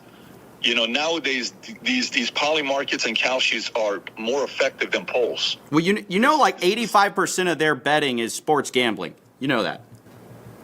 85% of their betting is their volume. Their volume. Sorry. It's a form of a betting, but for us, it's more for the. It's a form of a betting. It's betting, retard. Let me guess, you didn't do your due diligence on this one either, huh? Political side. It's more on the political side where you know they do. These companies are now doing stuff with CNN, with Fox, with others because it's politics. Everyone's, well, who do you think's going to win? We like I said to you, we don't look at polls anymore. Anyway, Stephen. Okay, thank you. I appreciate you, Patrick. Listen, you got on this on short notice. You appreciate it. Thank you very much. Okay, well, old PBD up to his old shenanigans, bro. Do not trust this guy. This was from, this is the one that El Jefe recommended. We'll have some fun with the Remix Bros. They're still around, getting fucked like every other memer. Everybody else that makes like funny fucking edits, they're all getting fucked by the algorithms and YouTube and the audience partially. The audience would rather hear some drama about Hassan Piker or, you know, some fucking, this guy fucked up and is getting canceled. That's the shit they'll click on, and they'll skip over all these funny fucking videos. Nobody's clicking on them anymore. So go follow the Remix Bros. If you enjoy good fucking comedy, I'm already subscribed, all that shit. Thumbs up. Go follow them. The Remix Bros. All right, let's watch this. The young turds, they are a joke. And look, I'm sad that the young turds turned into that. He says, if Joe Rogan tries to assault me, whatever, that's incredibly dumb. When you're a turd, you're a turd. Guys, I've never been scared of fighting in my life. Get up! When you're a turd, you're a turd. Joe's a badass. I'm not kissing his ass. Can you just please stop crying? To be fair to Joe, people keep making it seem like we're in the beef. Am I gonna fight him? Absolutely. I'll end you all. Oh, you say that to my face? What's he gonna do? He's like a gorilla. I've seen Joe beat people up. What I do know is Shank is full of crap. If I remember this now. That was so insane that Shank was acting like he could beat up Joe Rogan. Like, give me a fucking break, bro. Give me a break. He's an out of shape fat ass. He's way worse than I am. He's put out a tweet just saying that he will beat up Joe Rogan. One kick to the leg, dude, and Shank would just be done. He wouldn't walk for 2 weeks. I'm not putting Joe on blast. It's all his little boys who are like, oh no, Joe's gonna get you. He's gonna get you. Okay. When you're a turd, you're a turd. Guys, I've never been scared of fighting in my life. Get up! When you're a turd, you're a turd. Joe's a badass. I'm not kissing his ass. What? Can you just please stop crying? I know I'm triggering them all. Do not actually fight each other. This is Shank talking about how if he was a dictator, he thinks about legalizing bestiality and pleasuring animals. If I were the benevolent dictator of the world, I would legalize bestiality where you are pleasuring the animals. Whoa! Bro, could you imagine having a take like that? Yeah, if I run the world, what I'd want to do is legalize bestiality because people should be able to fuck a goat in the ass. Bro, what the fuck is wrong with you, Shank? What the fuck is wrong with you, bro? Of all the things you could do if you're running the world, that's what you care about? Yeah, you know, it's a real injustice that people can't fuck their dogs. What a sick fuck you are, bro. I'll tell you why. There was like a guy or a girl or something that was pleasuring a horse, and the horse came to a conclusion, right? So who got harmed? This is all, you guys are children, okay? Stop misleading people. When you're a turd, you're a turd.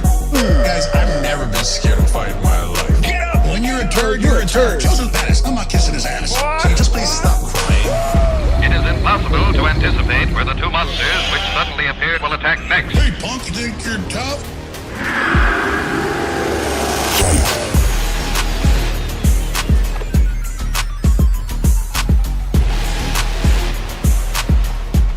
Remember these old memes? Nobody makes these memes anymore where you take their face and just fucking put it over something. There were some great memes in this style, dude. When you're a turd, you're a turd. Guys, I've never been scared of fight in my life. Get up! When you're a turd, you're a turd. Joseph's badass. I'm not kissing his ass. So just please stop crying.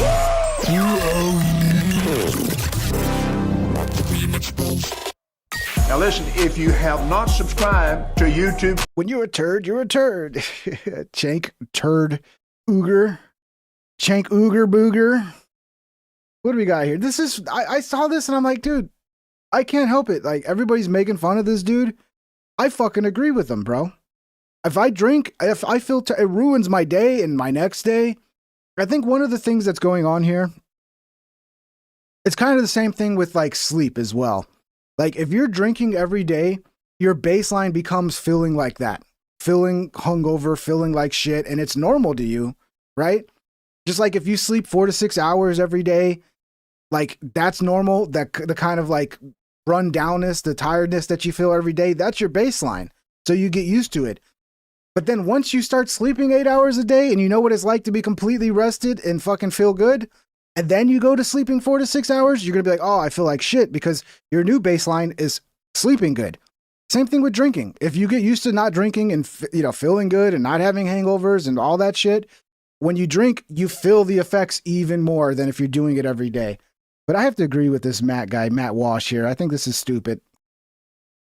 I had just drank because I just drank. I'd never ran the experiment of just giving it up for a while. Maybe I was at 31. I thought, I'll have a drink again because now I could really A/B test it. I had a couple of glasses of wine, didn't get drunk. It ruined 3 days of my life because of the domino effect it caused. So it meant that I got worse sleep that night.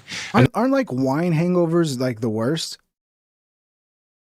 For me, if I do drink, it's like the smallest amount of liquid, the better. So like, just give me some liquor. I'll take some shots. Like that's going to be the least amount of damage to me, right? But if it's beer, if it's wine, like, ooh, I've never liked wine or champagne. How the fuck do people drink champagne? It's so fucking disgusting. And because I got worse sleep that night, I ate more poorly the next day because my dopamine system or whatever, the cortisol system was all messed up. Resilience, yeah. And then I podcasted worse. I didn't go to the gym the day after, that day or the day after because of that, because I felt really bad. I then slept worse. Those 3 glasses of wine had this hidden domino effect that I must have been living with for my whole life. I drank 2 glasses of wine and then I podcasted worse. That might be the most pathetic sentence ever uttered by a male of the human species. I think Matt's drunk right now. I think Matt is he's a drinker, bro. He's a drinker. Matt, I'm sure Matt is drinking probably like with all of, I don't know Matt's personal life, but I'm sure he's the type that at the end of the day, he's opening up a 6-pack. And I'm telling you, that becomes your baseline. You don't even realize you feel shitty because you feel shitty every day. And that's just normal to you. And you look like you feel shitty, to be honest, Matt. You kind of look terrible, dude. I had just drank because I just drank. I'd never ran the experiment. Yeah, let's shit on this guy for actually speaking the truth. Because call him a pussy, whatever you want. Yeah, he sounds a little sassy. I agree. I have the same experience now. That's why I don't drink. Because if you smoke a little shmee, stole that from Red Bar, by the way. Shout out to Red Bar. I hope he's doing okay. I heard him and his wife are getting a divorce. I hope that's not true. I hope that's just rumors. But yeah, waiting for the return of Red Bar. I hope he's doing good. But yeah, weed doesn't do that. That's why I always liked weed, because like, like the worst I remember, like when I would like smoke a lot in my younger years, and like I'd be out with my friends and we'd be just blowing joint after joints and blunts. Like the next morning, we'd call it like your lungs are poached. Like you'd wake up in the morning and you could feel it in your lungs that you smoked too much. But other than that, like it's not the same, dude. It's not the same. There is some sort of effect with weed, but it's just not like with alcohol, dude. Alcohol I just can't do it, man. I don't like, the buzz is not worth feeling like shit. You guys ready for the $250 Trump bill? You guys ready for this? Oh, no, inflation's not a problem, guys. We're just going to create a $250 bill to replace the $100 bill, and we're going to put Trump's stupid fucking face on it because thank you, Trump. We all know who's responsible for it. Thank you, Trumpy. This is stupid, but apparently they're trying to do this. They want to come up with they want to put a $250 bill with Trump's name on it, breaking Trump's face on it. The Trump administration and the U.S. Treasury Department are designing a $250 bill featuring President Trump, per the Washington Post.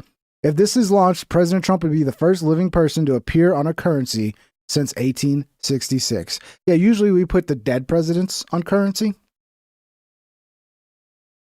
But yeah, that's what everybody remember. Oh, remember President Trump when he destroyed the economy so bad they had to create $250 bills because inflation got out of control? That's what you want to be remembered for, huh? Bro, Robert F. Kennedy is fucking insane, bro. The way he behaves around snakes and shit, and he just can't help himself. He's got to go grab them. If I was around him, I'd be so fucking annoyed, bro. Because first of all, I hate snakes. And it's just, it's fucking insane. Here, I want to watch this one first. This is just, it's unhinged, dude. This is unhinged. Yeah.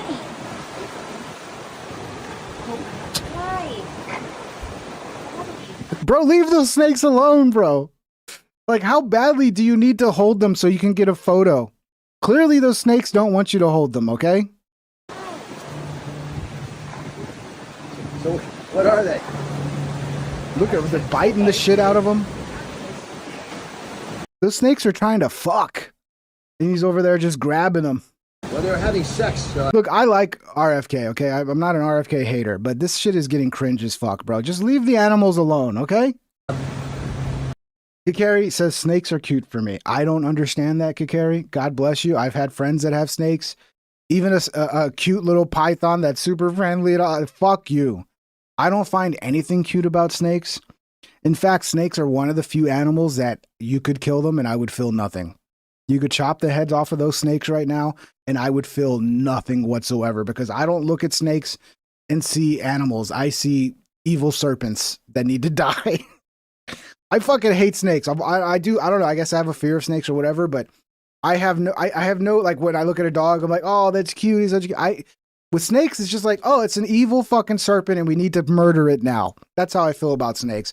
Now, I know snakes, like, they play a role in the ecosystem. You know, they kill rats and all kinds of shit. So great. Let's, here's what we need to do. We need to exterminate all snakes except for, like, you know, rat snakes. We'll just have like one non-poisonous, like kind of chill version of a snake. So we can have them around to kill all the rats and shit. But that's it. All the rest of them need to be exterminated. I'm sorry. I have no love for snakes. If you do, you know, maybe that what I say right now upsets you because you think snakes are cute and all that. And God bless you. God bless you for thinking snakes are cute. I don't think they're cute at all. I think they're little demons that need to be fucking murdered. So what were they? They're moccasins. Moccasins? What's the difference? They're not moccasins. Huh? They're not moccasins. Oh. You can tell his wife is so over this shit. Okay. It's like the 5th time it's bit him. I hope it's not a poisonous snake. Are they biting? Yeah. honey, let it go. Yeah, maybe they don't want you to fucking pick them up, bro. If you like snakes that much, maybe you should understand that they don't want to be picked up and you should leave them alone. Right? Like, if I actually like snakes and I realize these snakes are wild and they don't want to be handled, maybe I would give them the courtesy of not being handled and not picking them up by the tail for your fucking, so you can get a fucking picture for the gram, dude. Oh my God. Jesus, the mouths are huge. Please. Bobby, please. Oh God. 10 more times, that's once. That's twice. That's 3. Oh, fuck, the video's not long enough to get 10 times out of it. Sorry. I'll try harder next time. But yeah, I pause videos and give commentary, guys. I don't know if you noticed that yet. I don't know if that's If you noticed it. So here's another one. This time though, the fucking rattlesnake, bro. Like this, why are you doing? You're gonna get bit, but you're gonna fucking die, dude. Just so you can fucking hold a rattlesnake. It's so dumb, bro. It's so dumb. Rattlesnake in the driveway. Hold on, guys. I'll be back in a flash. And he's all shaky too. Like as he's getting older, he's like, you could just stop, bro. Just stop. Yeah, put the snake down. Captaining 9233 super chatted $10. Put the snake down. Thank you, Captain. Yes, please. Leave the poor. Now I actually feel kind of bad for the snakes. Like, leave him alone.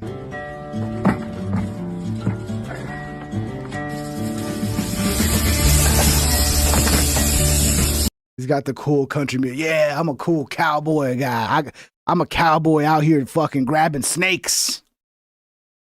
I don't know. I've had friends like this. Like, my cousin's like this. He used to go, like, searching for fucking snakes. He would go out into the woods and like find snakes and bring them back. And I'm like, bro, I just do not understand it, dude. I do not understand it. I want to be as far away from snakes as possible. And if one gets close to me, I want to kill it. I want to kill that evil fucking serpent. But no, I mean, I guess this is the way it is.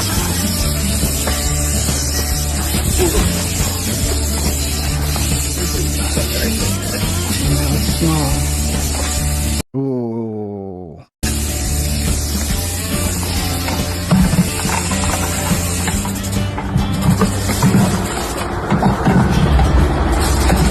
Yeah. I mean, there's so many opportunities for this guy. He's lucky he didn't get his fucking shit bit. But look, and the way he's grabbing it, he's got his thumb right here. Like, what's stopping it from just biting your thumb, dude? What's stopping it from biting? Because it's in the bucket, it's not going to bite your thumb now? Only you. Amazing. Amazing. Oh, shit, it bit me. Let's go to the hospital. Let's hope they got some fucking rattlesnake venom.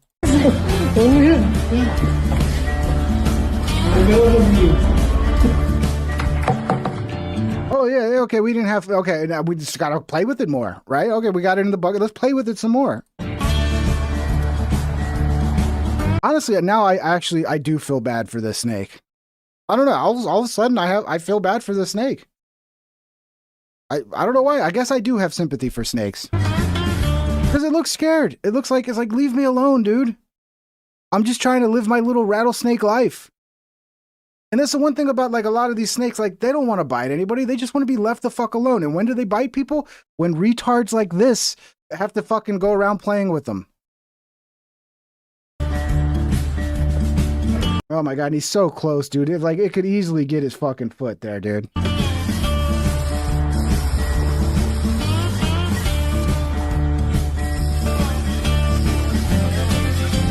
Oh, come on, dude. No, the snake wouldn't have sympathy for me, but that's why I'm a human and not a snake. Because I can empathize with other beings.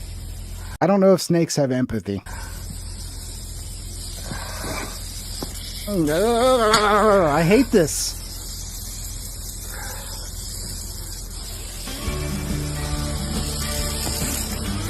See, and he's all shaky too at his age. Like, is that the guy that should be handling the snake? The guy that's all like, you know, trembling and shit?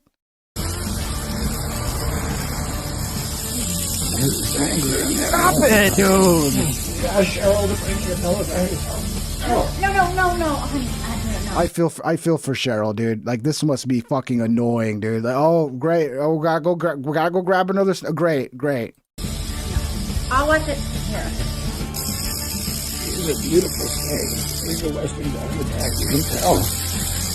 Look at these rings at the end of his tail. Oh my god. You're gonna put him in here.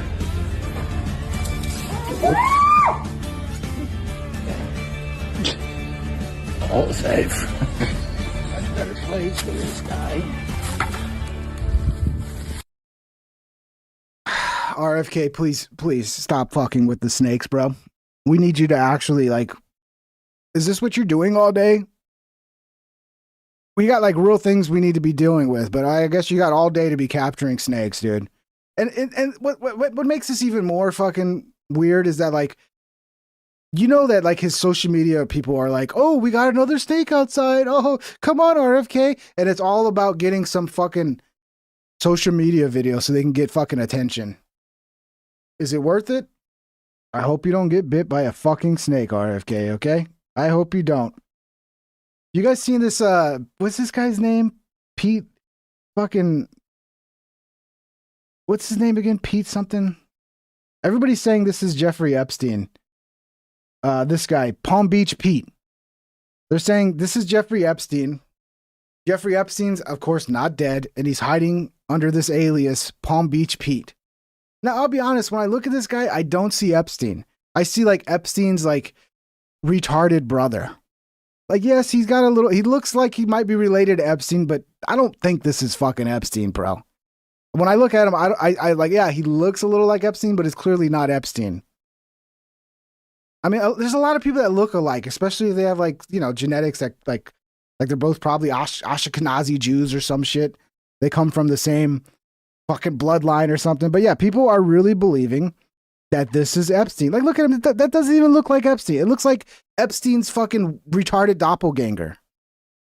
So the other night, a friend of mine told me that he had very recently spent some significant time with Palm Beach Pete on a trip. And without getting into the details of where that was. Yeah, I agree. Epstein might be alive, but that ain't Epstein. I agree. Actually, it doesn't matter. It was at the Aiden Ross fight. And this guy is solid, credible, wouldn't make this up, and is also not a conspiracy guy. He said that he is 100% convinced that this right here is Jeffrey Epstein. He said, I'm telling you, it's him. And he wants you to know he's not even hiding the ball. When you're hanging out with him in person, he's not even trying to hide the accent. First of all, this guy, Palm Beach Pete, he's loving the attention. If this was Epstein, he would not be leaning into this because this Palm Beach Pete guy's blowing up on the internet. Everybody's following him. He has like, now he's running for mayor of Palm Beach, all because he looks like Epstein and he's getting fucking all kinds of publicity. Like, Epstein wouldn't do that if it was really Epstein. It's him. So obviously, me being me, I decided this was a good time for me to do a really serious deep dive into this situation, and you are not going to believe what I'm going to show you in this video. So like everything else, just for entertainment purposes, I'm not stating any facts here. Yeah, just for entertainment purposes. This is the same guys that like were grifting off of every conspiracy around Charlie Kirk's assassination. They're just riding the coattails of the Candace Owens wave.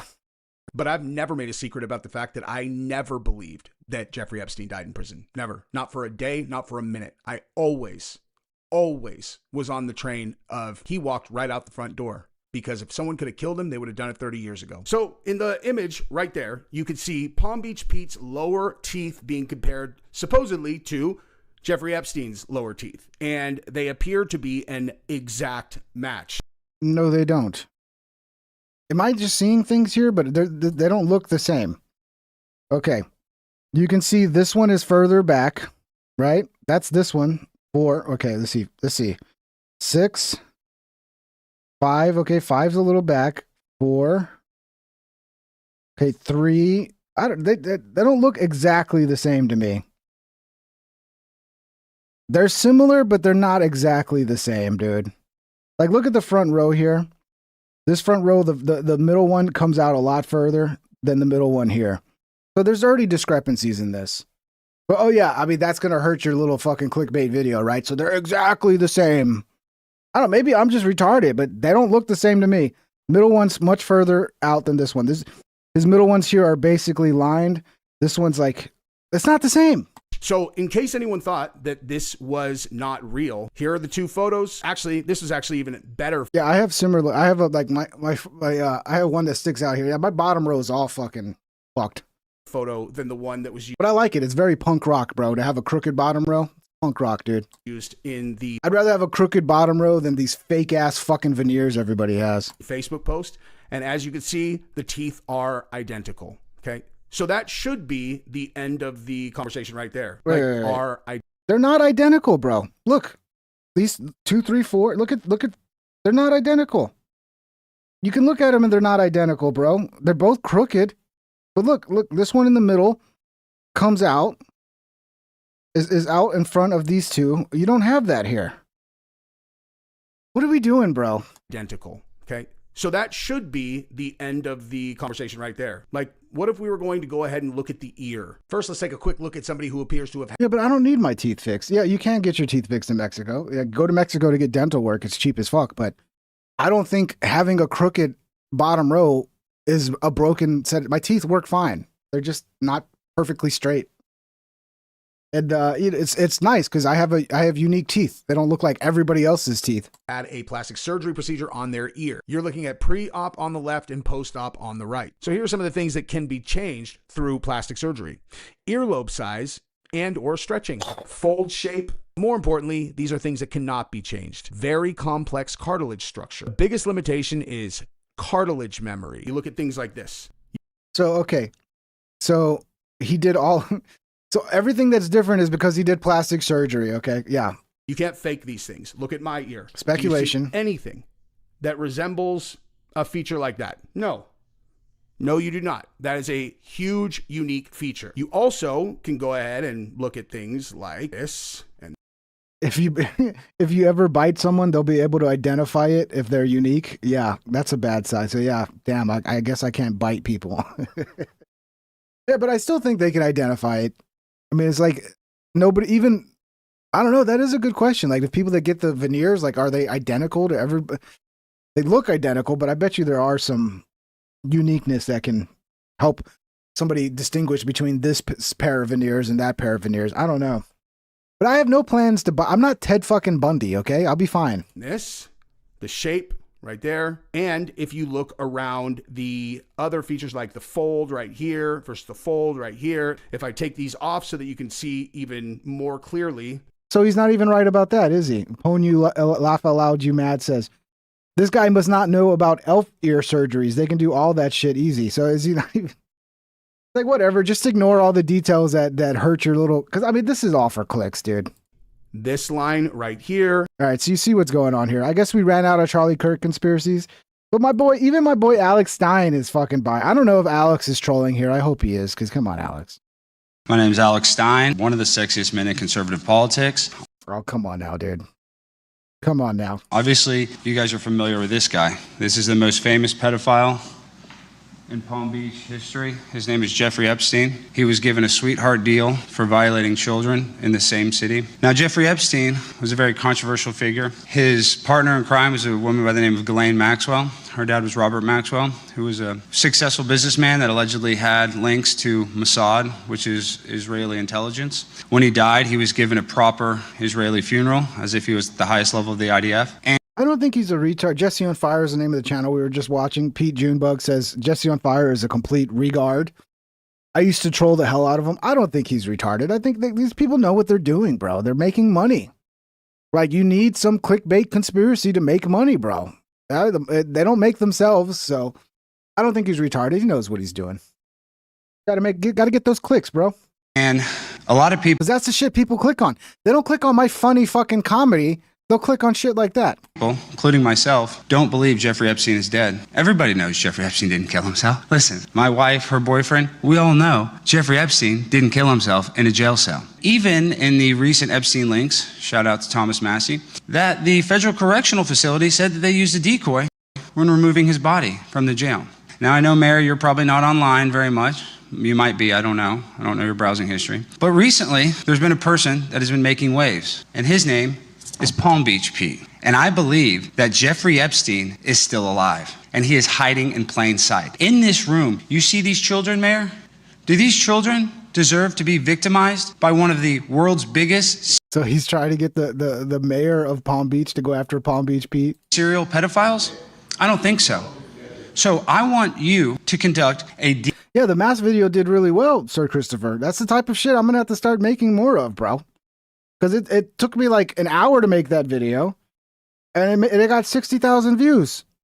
Whereas like the shit I have to work my ass off to make, it doesn't get any views. So, you know, you're going to see more videos like that. DNA test see more on Palm Beach shit. Pete. Can you notice a difference, Mayor? They're identical. You put them together, you wouldn't know who you're looking at. So how do you hide something? You hide it in plain sight. I don't know if you're ever familiar with espionage, but that's what they do. A lot of people speculate that Jeffrey Epstein is on some new Epstein island in Israel. I don't believe so. I believe that this is Jeffrey Epstein going by the name of Palm Beach Pete, and that he is still potentially brutally victimizing children. And I am not okay with it. And I don't think you should be okay with it either. Yeah, I don't know if Alex actually believes this or he's just trolling, but yeah. Because this is a fine city, and these children shouldn't be subjected. To me, when I look at him, like, that's not Epstein. It's somebody who's got a lot of similar features to Epstein. Subjected to serial pedophiles coming up in here and trying to do stuff to him. I think we. No, I don't believe that. Son of a bitch says the mask thing was a trick of light. They already debunked it. I don't believe that at all, bro. I think that's bullshit. And the gaslighting that people are doing, like, oh, you're so stupid. You think this? It looks like a fucking. Show me anywhere else where lighting creates a look like that.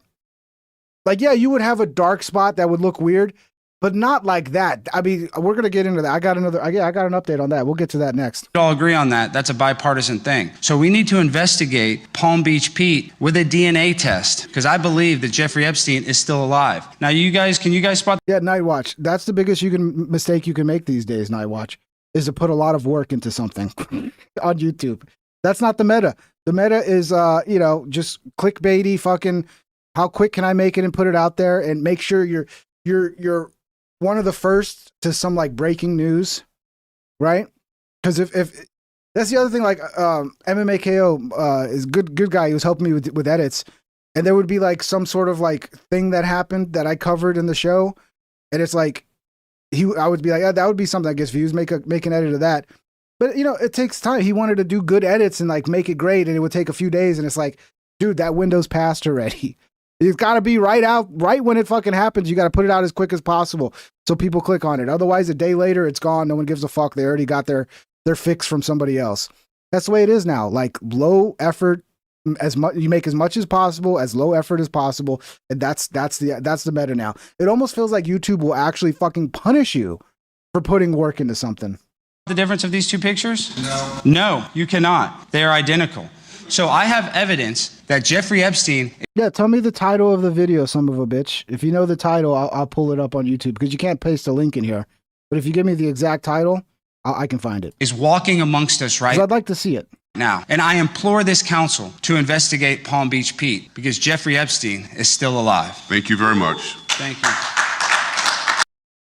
So yeah, I don't know if Alex is trolling, but yeah, this is Palm Beach Pete. He is loving this attention, by the way. And now he's running for mayor of Palm Beach with all of the attention, because he's got a fuckload of followers now. Everybody's like, I don't know. After much thought, I am announcing that I will be running to become mayor of Palm Beach in the upcoming 2028 election. I mean, come on. If this was Epstein hiding, he would not be loving this attention. Look at his thing, not Jeff Epstein. That's his name on Twitter. 26,000 followers. Guy's building a whole career off of looking like Epstein and everybody making conspiracies about it. It's funny, dude. Oh shit. Oh yeah, where's the one? Yeah, here's the update. Admiral Robert Harvard, who went viral as the masked man, has refused to pull on his face and says he doesn't care about the rumors of him wearing a mask. All right, please, what's the title of the video? Who was the one who said he had a video where someone recreated this perfectly? You have the title? Son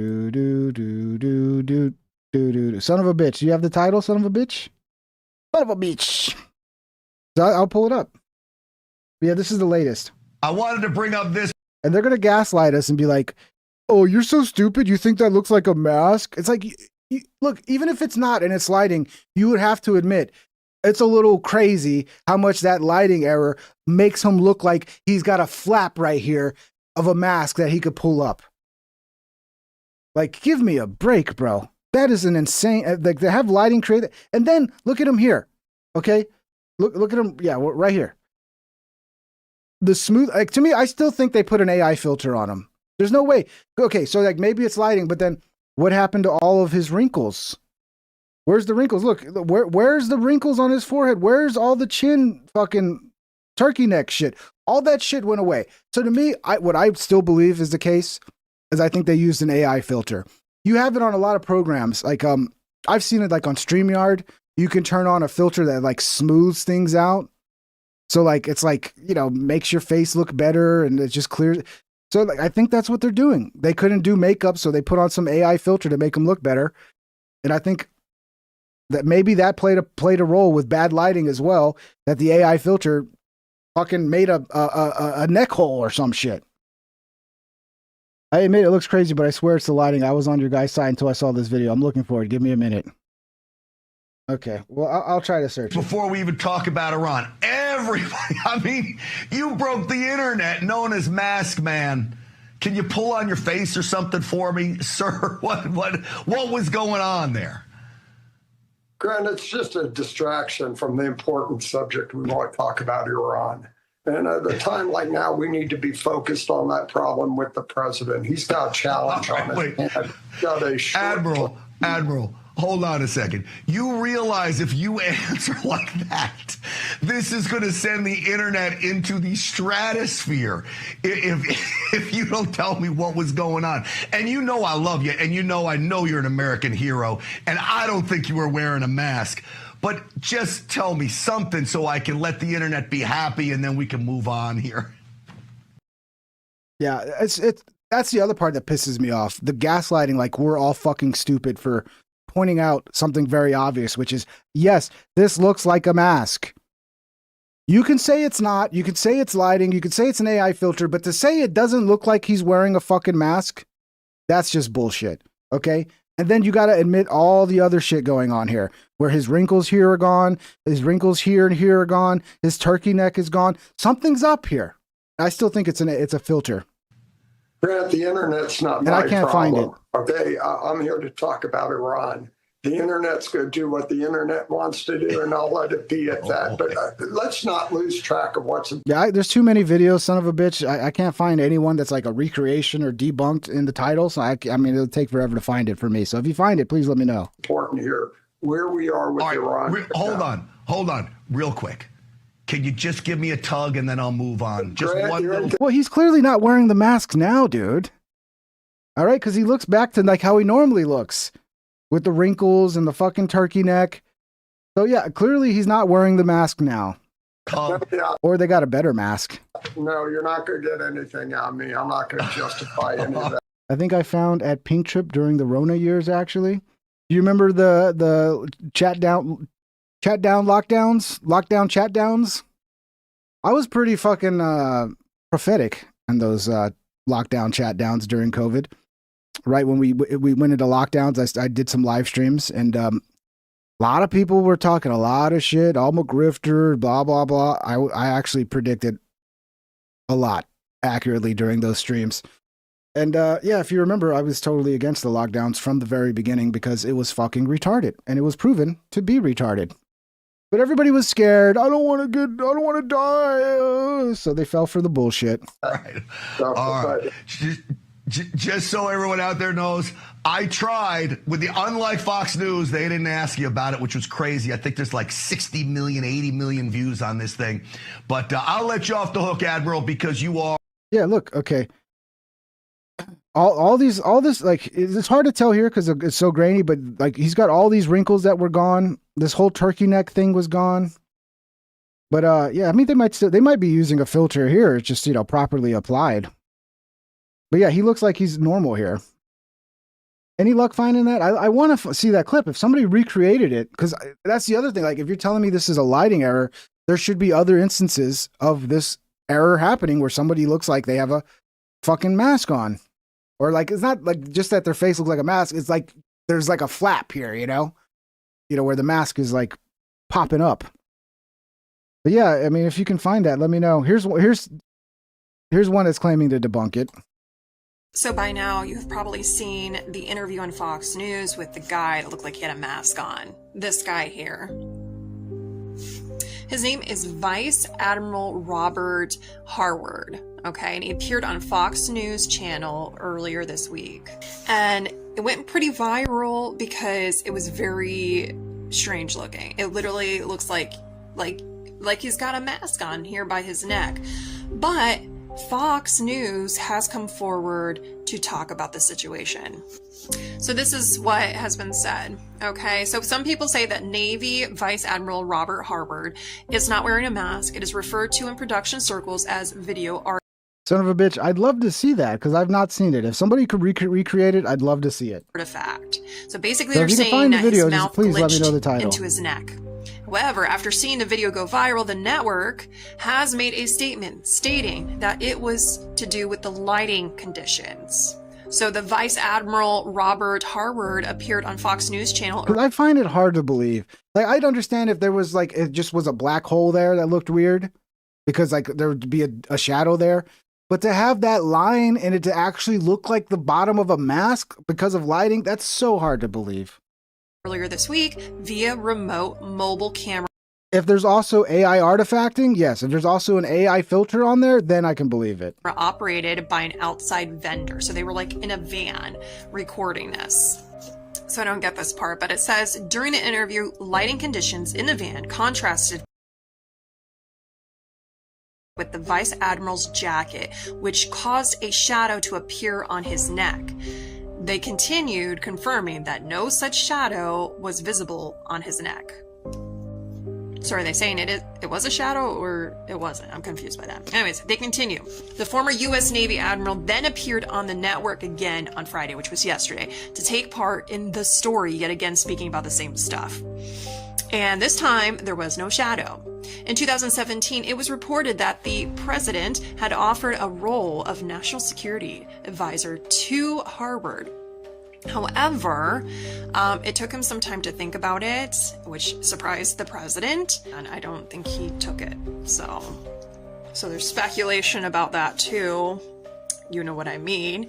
So yeah, Fox is saying no, it was a shadow, but not a shadow, an artifact, but not an artifact, a mouth in his neck. I don't know. I mean, I get it, I guess, but it was weird. What it looked like to me, it looked like a flap. You know, when you put something, it's like a flap and you can see your skin underneath it while you're talking, moving, and the flap's kind of moving with it a little bit. That's what it looked like to me. Yeah, exactly. I don't know. It was strange. What do you all think of this? Do you think it was just some lighting issue, little glitch in camera work? I don't know. I still think it was an AI filter. I mean, what's the point of him wearing a mask? It's fucking stupid. I think it's an AI filter. He's not in studio. They didn't have a makeup guy. So like, oh, we'll just throw an AI filter in there to clean up this ugly fucking old dude with all these wrinkles and with a turkey neck and shit. That's what I think it is. But, you know, if somebody debunked it, I'm still waiting. I know it's probably hard to find. I know how it is. Yeah. Okay. It's on Reddit under our random videos titled, "Do you think it's a mask?" Okay.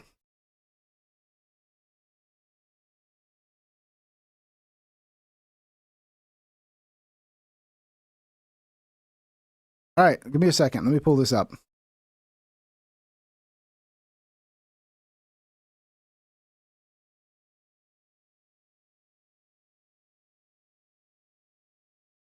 Bro, it's so weird. Google says I copied and pasted exactly what you said, and it's turning up nothing. Your search, random videos titled, "Do you think r/random videos titled, "Do you think it's a mask?" And I added Reddit at the end. Did not match any documents. All right, let me just put, "Do you think it's a mask?" Reddit. What the fuck? How is it giving me? It's giving me literally look at this. It's literally giving me no results.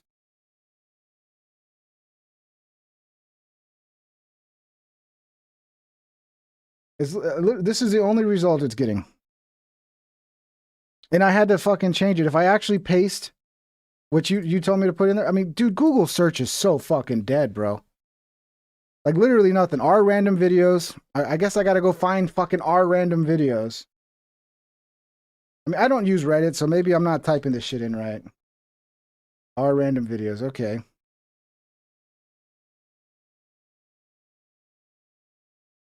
Do you think this is a mask? Is that what it was again?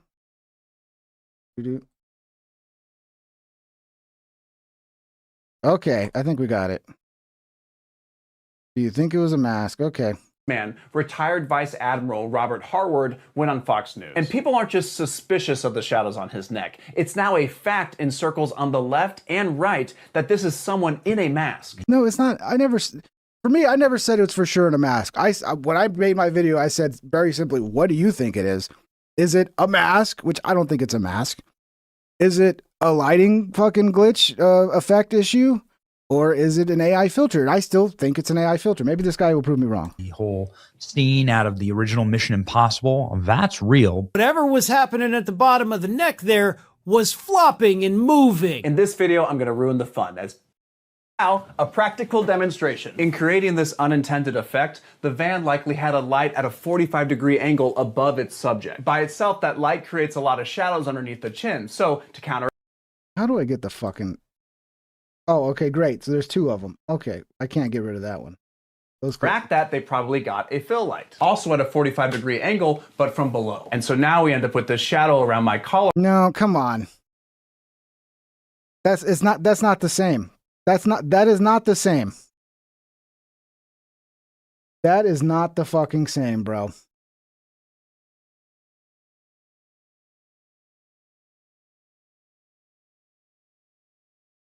Let's compare the two. Look at this. This is not the same, bro. I get what it's similar. I get, but it's not the same. It's not the same. You can look at that and go, that's a shadow. It's not the same, bro. I'm sorry, dude. It's not the same. Is it just me? That's not the same. Am I crazy? It's nowhere near the same thing. Maybe let's keep watching. Collarbone that's starting to look a lot like a mask. Oh my God, that is not the same. That is not this. Yeah, you got a shadow line here. That's not the same as this. Look at this. Look at this. Is not the same. A lot like a mask. Coming out of a van, the footage likely had some compression issues. Looks a lot like I'm wearing a mask. No, it doesn't. It looks like you have a shadow on your neck. He's one of them. I've lost the ability to reason logically. Well, you're right about one thing. Ah! It's the alien bug from Men in Black. That's what I needed to watch? Okay. That's not, that doesn't convince me, bro. That's not the same. This is something, I look at it, that's a shadow. This, and then when he talks, look at how his neck moves. Mask. Look how his neck moves. We're all. It's not. That's not. That doesn't work for me, dude.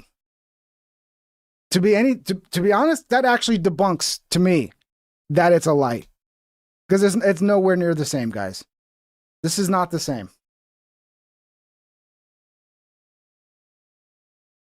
Am I wrong? That's not the same thing. They're not the same. One is clearly a shadow.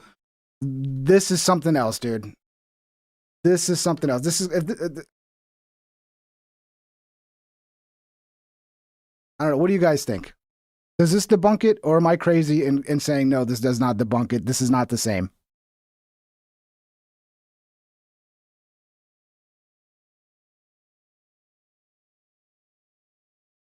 There's another video I came across on X that shows it even better. It looked like a straight up hole. Well, this doesn't look like a hole. It looks like a mask. It looks like a flap at the bottom of a mask.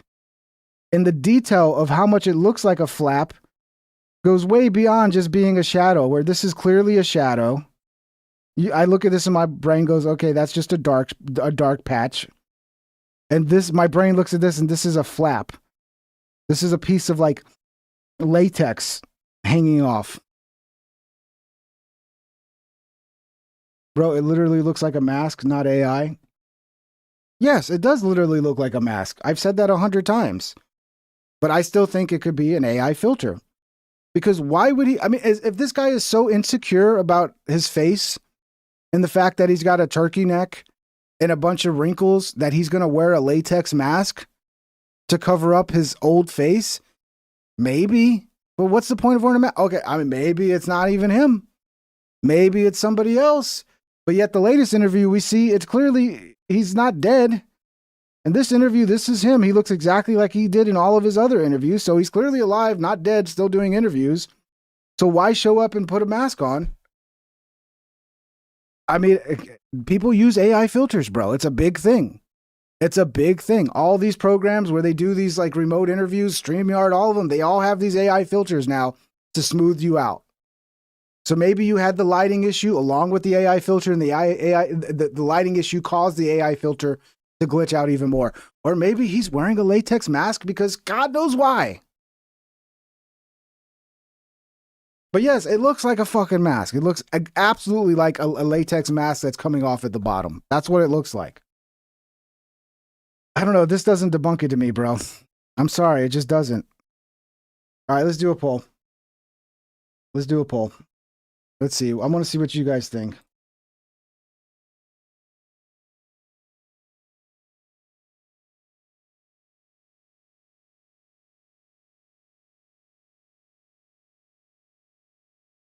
Please vote on this. What do you guys think? Am I crazy? Because to me, this is not a 1-to-1. This is clearly a shadow, and this is something else completely. Okay? And like, I mean, like even this, it looks like it's like not properly on his neck, bro. It looks like it's hanging off of his neck. And then when you compare what he looks like normally to this, it's like something is going on here. All the wrinkles are gone. The turkey neck is gone. Like, is lighting going to get rid of all of his wrinkles too? Like, why are all of his wrinkles gone? There's something going on here. It's not just lighting. Okay, well, I'm not crazy. 85% say no, it doesn't debunk it. He took our job. Fake and gay either way. It's not a mask. Time will prove me right. I just can't find the damn video. All right, well, I mean, you're welcome. You know, if you've come to a conclusion. I've not come to my conclusion that it's definitely a mask. I still think it's probably an AI filter. Possibly a lighting issue. They had this lighting issue. And then when you put that through the AI filter, you get this weird fucking shit. But it sure looks like a fucking mask to me, dude. See, I'm not stupid. Or I'm not the only one who feels that way. 87% say no, this does not debunk the mask theory. Crazy. Crazy, crazy, crazy. Yeah, dude. All right. Well, at least we revisited that. But I mean, look at them normally. And this is not even like, I wish I had a higher quality one because it's really obvious if you got a close up. If you like, I'll pull up my mask. I'll pull up my video. I did it in my video. Let me find it. Because I mean, there's too many things that are different. It's not just the neck. It's his whole face. It's his whole face, dude. Let me find this mask video. Do do do do do do do do do. And like, look how much better all my other shit is doing than my supercuts, dude. Supercut 6,000 views. And then I do a video about this mask thing, 41,000. I do a video about Alex Jones talking shit or in Trump, 64,000. Yeah. I mean, I wish these still did good, man. I really do. I wish they did. But yeah, there's so much more going on than just that. What the hell is going on at Fox News? Let me find the side-by-side. When you see the side-by-side, it makes it even clearer. Here we go. Look at this. Look at the difference, bro. Okay, I'll admit one is a little bit higher quality, but look how smooth. Look, all these wrinkles are gone. All of these lines on his face are smoothed out. His neck that's got like turkey shit going on, all that's smoothed out. The lines here are gone. Like, it's just, his head is even a different shape, bro. I mean, I get it. Lighting and fucking angle can fuck with that, and the type of lens you use can fuck with all that, but how do you explain the complete smoothness of his face? Like he's 30 years younger here, dude. He's like a 30-year-old here compared to this where he's like a 60-year-old, bro. So it's not just this. It's also all the other shit that to me tells me that either he's wearing a latex mask because maybe, you know, he's a crazy person who doesn't like that he's old and looks all wrinkly, or they put in an AI filter and that AI filter glitched because of the shadow on his neck. But yeah, very obvious. First of all, his face looks smoother. The wrinkles on his forehead are completely gone, and the wrinkles on his neck are also gone. Now, is it possible this is some sort of... And the way it moves when he talks, it's almost like it's flapping around, bro. Yeah, I'm sorry. I'm not convinced. But I'm open if somebody could prove it. Very low res plus diffuse lighting makes skin look smooth. Likely added video filters too. Okay. Look how high his eyebrow are.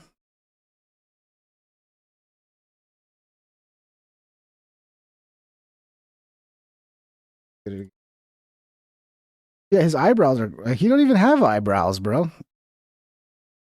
You mean look how low his eyebrows are? I mean, usually your eyebrows are up here. His eyebrows are like in his eye hole. I don't even think the guy has eyebrows. I mean, look at a little bit of eyebrows here. I wonder if this guy has some sort of like skin issue where like his hair falls off. But yeah, it's. I mean, look at this. I mean, maybe it's the low quality, but I've never seen low quality. Like, I don't know, man. I don't know, bro. It's too hard to just be like, oh, this is just a lighting issue and it's low quality. It's like, dude, there's just too much going on here, man. Look at the difference, dude. Even when he talks, the neck doesn't match. Yeah, I mean, it looks like a flap that's fucking come off. Gone, and the wrinkles on his neck are also. Look at it, like it's almost like you can see his neck moving properly underneath. Like his real neck is moving the way a neck would move. And the mask that's above it is just not moving because it's not properly connected to like move with his neck as he talks, you know? Look at it. Gone. Now, is it possible?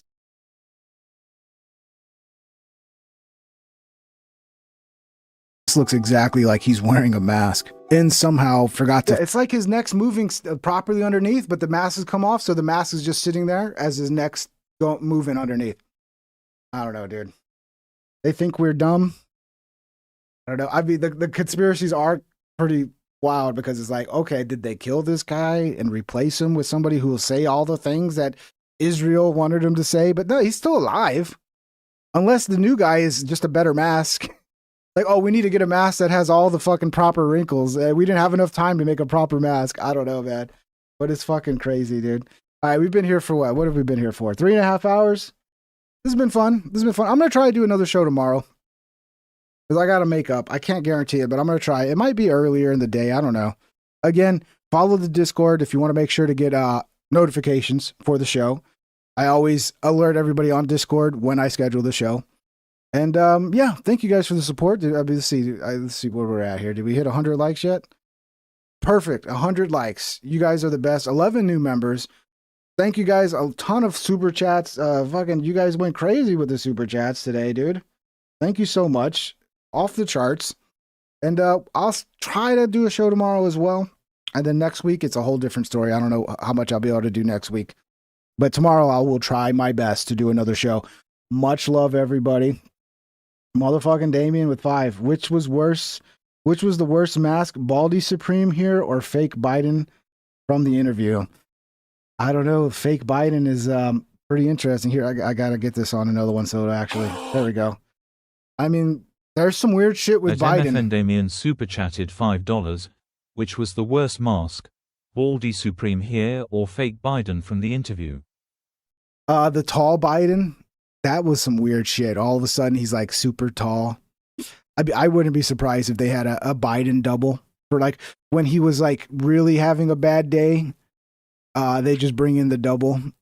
But the tall one is, I don't know, man. They're up to some weird shit, bro. Thank you, brother, for the super chat. So what's up, everybody? I'll say hi before we go.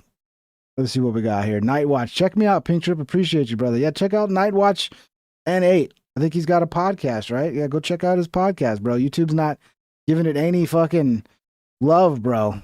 It's okay, Night Watch. Just remember, more clickbait, less effort, more clickbait. Like tomorrow, let's say, I'll give you an example. Let's say Trump does something crazy tomorrow. Or let's say all of a sudden Rogan and Theo's beef kicks off again. And tomorrow there's like, everybody's talking about, oh, look what Rogan did. Make a video immediately and put it out as fast as possible, like within minutes. Like do as little editing as possible. Get that shit within an hour, so it's in the window of when that thing's going viral. That's your best chance of success these days. Don't sit back and go, oh, I want to make the best video I can possibly make, and then like really work on it and fucking make an artistic. Don't do that because it's not going to work. Super chatted $20. GN Ping and internet friends. Oh, good night, Chap Graham. Thank you for the 20 brothers. No, that's all good, chap. I need to learn. I need to work on my British accent. Thank you, Chap Graham, with the 20, brother. Thank you. Thank you, brother. Have a great night. El Jefe, you too. Have a great night. Night Watch as well. Yeah, have a great night, brother. Yeah, I've Night Watch. I'm just telling you, that's the meta now, bro. It's low effort. Just hit the window of whatever's getting attention. See you. Good night, Preston. Thank you. Yes, we did hit 100 likes, son of a bitch. Thank you, guys. John, have a great night, John. Remember to call your mom. Check in with your mom. Reprenate, fantastic show. Thank you. Blind Reflex, what's up, buddy? Thank you, Ping. You rock. Have a great night, brother. Sleep well. Much love, everyone. Thank you, Blind Reflex. You know what? I'm gonna play. Yeah, I'm gonna play. Should I do? I'm gonna play the last supercut I made. We'll end it on the last supercut I made because nobody's seeing it, so I might as well play it on the live stream so you guys can actually watch it. Because it doesn't exist really. It's kind of in a state of not existing. So we'll play this parody, this supercut I made that I put out Thursday, and then yeah, we'll play the outro and we're out here. Thank you, boys. Thank you for the support. Much love. Again, look out for a show tomorrow. Okay? Take care, everybody. Why aren't people f***ing like they used to? We need to fix this problem. Right. Let me just say, you're cute. You're extremely sexy. By the way, I got a comment that was somebody said, dude, you should make an edit of the time she was on Rogan. And that's so frustrating because it's like I did. This is the second one I've made with the wonderful, amazing Dr. Deborah So. So yeah, if you want one from the Rogan episode, then yeah, just go look at my channel. It's already there. Thank you. Do you want to go home with me? No.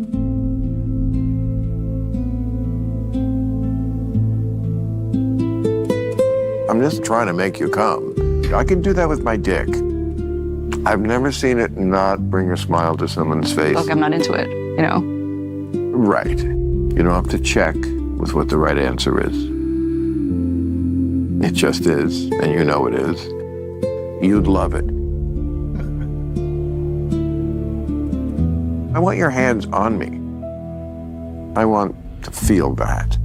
Let's use those hands. This is like, I don't like this. You're gay. No, I'm not gay. Trust me, no one knows better than I do. You're gay. I'm straight.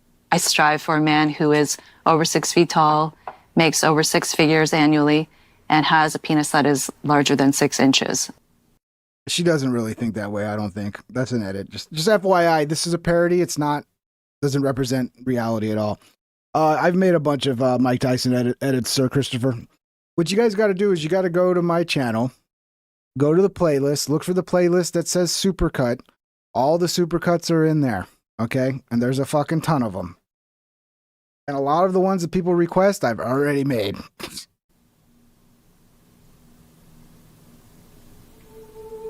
Fuck you. I think you're a bitch. You're a fucking loser. That's not going to make people want to have sex with you. Shut the fuck up. That's awful. You don't have that much to offer. You're not that interesting. You're vapid. And there's 1,000 million chicks out here just like you. And you think you deserve, like, the upper echelon kind of guy? Get over yourself. Whatever. Fuck you. Okay, I'm going to go home now. Good riddance. You weren't fun to hang with anyway. All right, guys. Y'all have a good night. We'll see you on the next one. Much love. Drabel.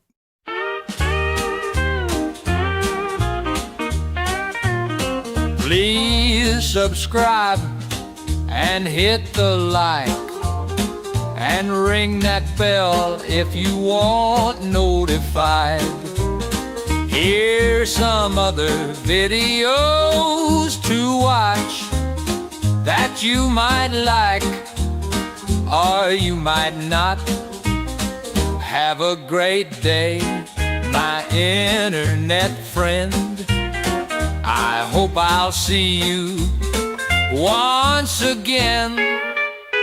Please subscribe and hit the like and ring that bell if you want notified.